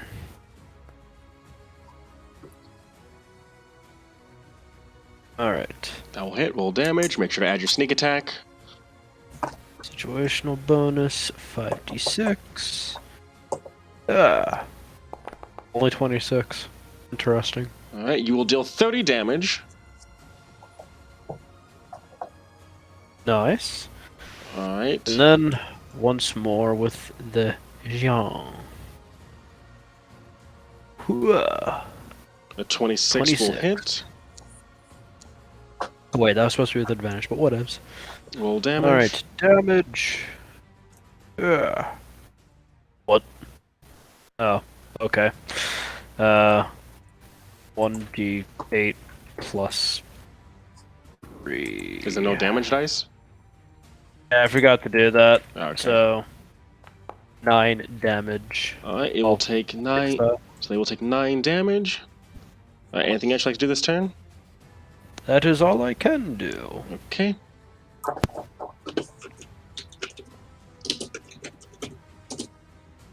Another Arcane Knight will go. Which one is this one? Okay, so this one is going to march up, and once again is going to cast Scorching Ray. This time it's going to focus on the 3 that appear to be that Searson, Tate, Illum, and Aldwin seem to be dealing with. As he stands up on the band's area and basically summons up this magic and is going to cast Scorching Ray, as I said before.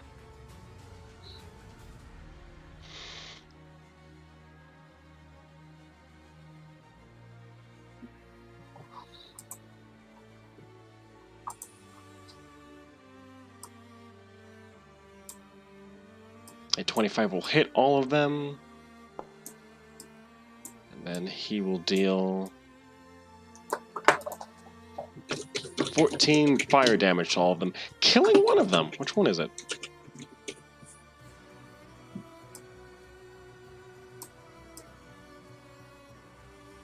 Ah, killing the one in front of Loom. All right then.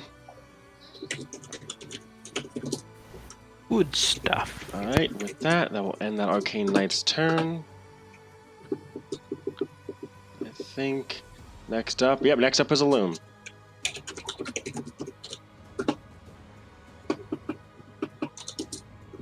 How's my audio? I'm going pretty slow, but You're all right. okay, cool. Doing good. Let's see. So, is there one within 30 feet of me? There's one right next to you. Oh, Mhm. there were two in front. I see. I was in greater danger than I realized.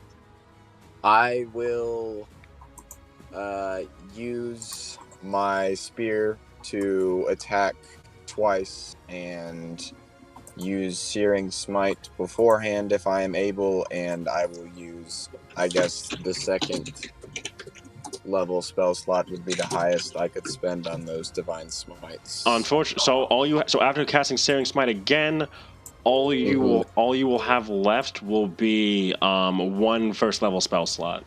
You've burned all of your second levels.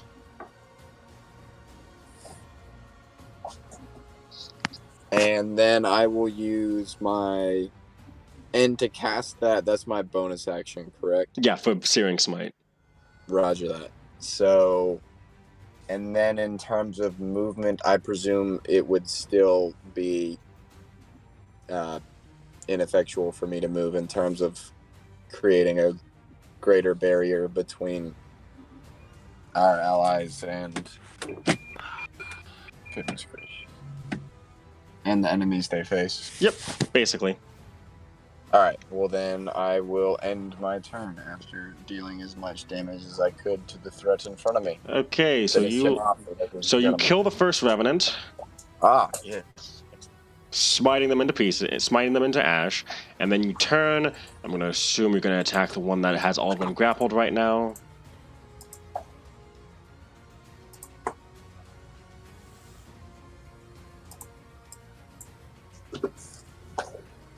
Probably.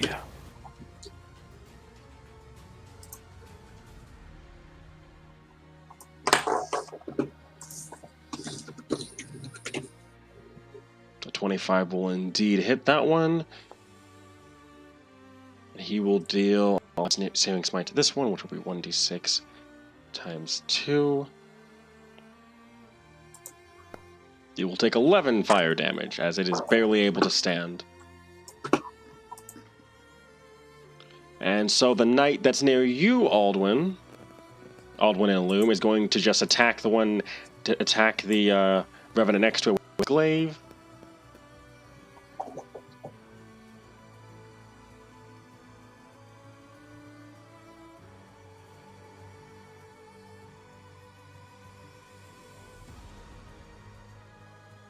First one will hit with a critical hit.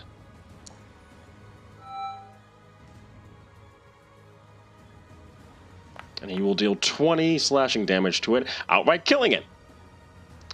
And he cannot move, so that will be its turn.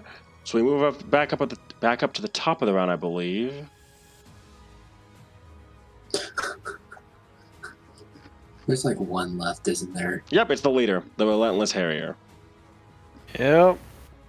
She's probably a couple hits away from death. Okay, so next up is... Ooh. Oh, this Arcane Knight over here. Ah, can he reach? Yeah, I mean, you can hit with a Scorching Ray, so that'll work.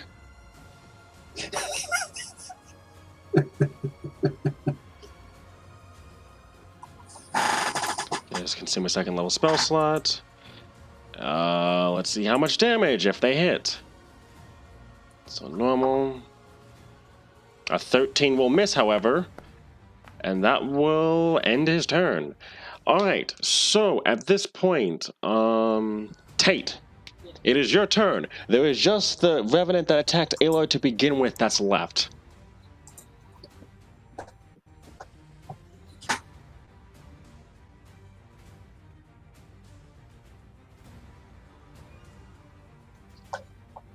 Alright.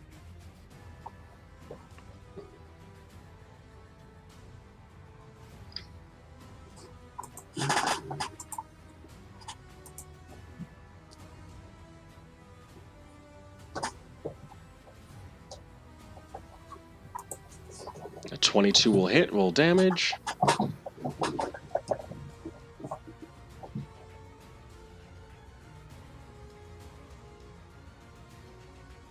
Alright, you deal 36 damage to it. It is still standing. Alright.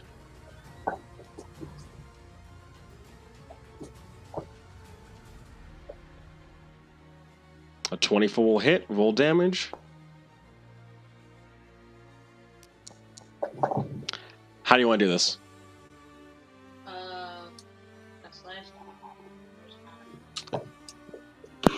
I slash him the first time, and then the second time I kind of like do like a downward slash on his chest. As you do, so you just bring a downward slash. You cut right through their chest, and as this divine energy starts to ripple through them, the Harrier kind of looks at you all and says, "We will have our revenge. We will not rest. We will not pass on until Alar Daenerys, the Sorcerer King, lies dead," and then explodes into a radiant explosion. As combat is now over. Whatever you say, King. Or Queen. Whatever you say, noble person.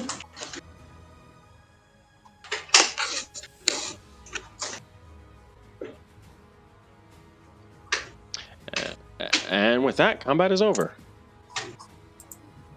Woo! So the knights kind of like all rush over to the queen to make sure she's all right. So what are you guys gonna do now? As all these revenants' bodies turn to ash. Is there anyone that needs healing that just needs enough that the one level one spell slot that I have left is enough to get them back on their feet? Or if there is no one that is in such a condition, then I would guess just assessing the circumstance with those that may have a bit more context. I think there's one person that needs some healing. I think Aldwin's noticed them. Aldwin looks like thrashed to hell. He's gonna walk over and just like touch Alar's forehead with a cure wounds. I'm at almost half, but I'm good. Alright, you're gonna use cure wounds. That'll be at the 3rd level. Alright. So Alar will get 18 health back, and he kind of like. Wait, where is? Okay, so is anyone doing anything in particular? Alum will use his last healing word to give Alar a bit more health. Alright, anyone else? So those revenants were threatening to like attack us again later at another date, right? Yeah, they said they were gonna kill Alar. So, I don't know if this is a Whitney thing to do, but I want to do it. I don't know if I should. I want to like scoop up some of the revenant ashes to use as a scare tactic for the next revenants that attack us. Well, the next revenants that attack you are going to be the same ones you just killed. They're going to come back. Oh. They're going to come back to life in 24 hours and come and try to attack Alar again. Well, then I guess it wouldn't really intimidate them, I guess, but I just thought it would be a funny idea. Actually, Yeah. quick question. Could those ashes be used as the foci for a scrying spell? To figure out their location? Actually. Well, I'm looking into that. Technically, I asked that because the scrying spell works better when you have something close or a part of the person, and those ashes are a part of those people. Yep. So since you've met the target, that would add another modifier. That would add another thing to their save. And since you have a body part of theirs, yeah, that would work.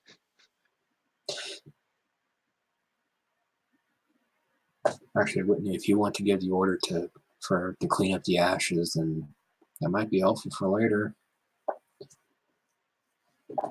You're saying, So Whitney, will you try and say, hey, try to scoop up the ashes to everybody? Yes, come on, let's go scoop up the ashes. I'd like to make any inquiries on like if there's any way to prevent like the revenants from respawning. Nothing short of a wish spell. Maybe Huh. if we put the I ashes wonder if there's in a an certain already mage who is able to cast wish. Noted. Also, seriously, are you doing anything? Nope, but I do have an idea when they come back. Not gonna check up on Ayla or anything? Not gonna check up on Ayla or anything? you know, Check your up on boyfriend. What was that, Car? Yes, I'll check up on Ayla. So you walk over, you see Calvin, you see Aldwin and Illum seem to be healing him as he's lying against the wall. And he's kind of just, you see the purple veins are still growing across his body. He kind of just looks up and he says, I don't think that I'm healing, so. And then you see him just black out.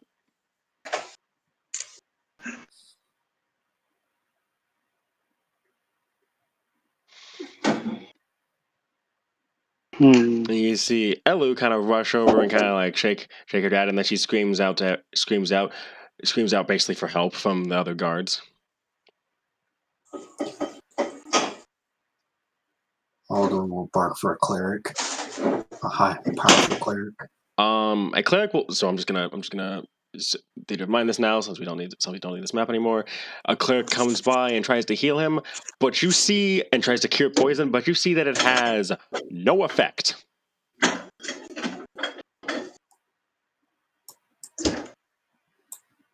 on the poison.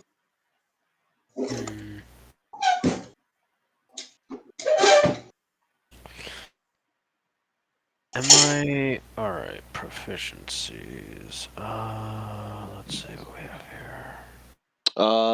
The clerics do try that, but it doesn't seem to be. It seems like whatever poison is seems to be resistant to lesser restoration. Alright, so I'm proficient with Poisoner's Kit. Mm-hmm. So, can I see like what type of poison this is? Go ahead. Like, yeah. So, do I get any bonuses since Poisoner's Kit? Well, you get to roll. You get to roll investigation with advantage. Ooh. If you're already proficient, anyway. Indeed, I am. Right. With a 25, this is not a poison that you have heard of or ever seen before, but you can tell by the way it is that it's quite virulent. And it seems that it was designed specifically for Alar. Well, I guess I'll relay this to the crew. What, despite its minute helpfulness.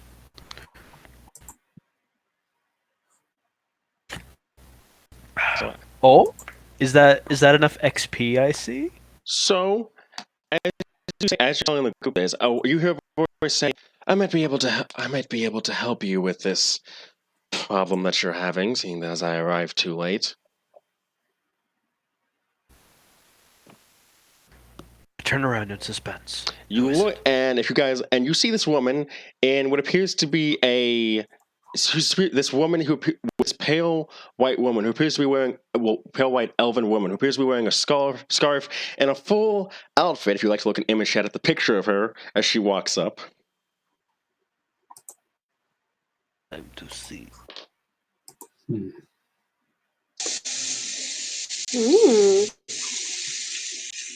Dashing. I might be able to help you with this specific problem. Or rather, I know someone who can.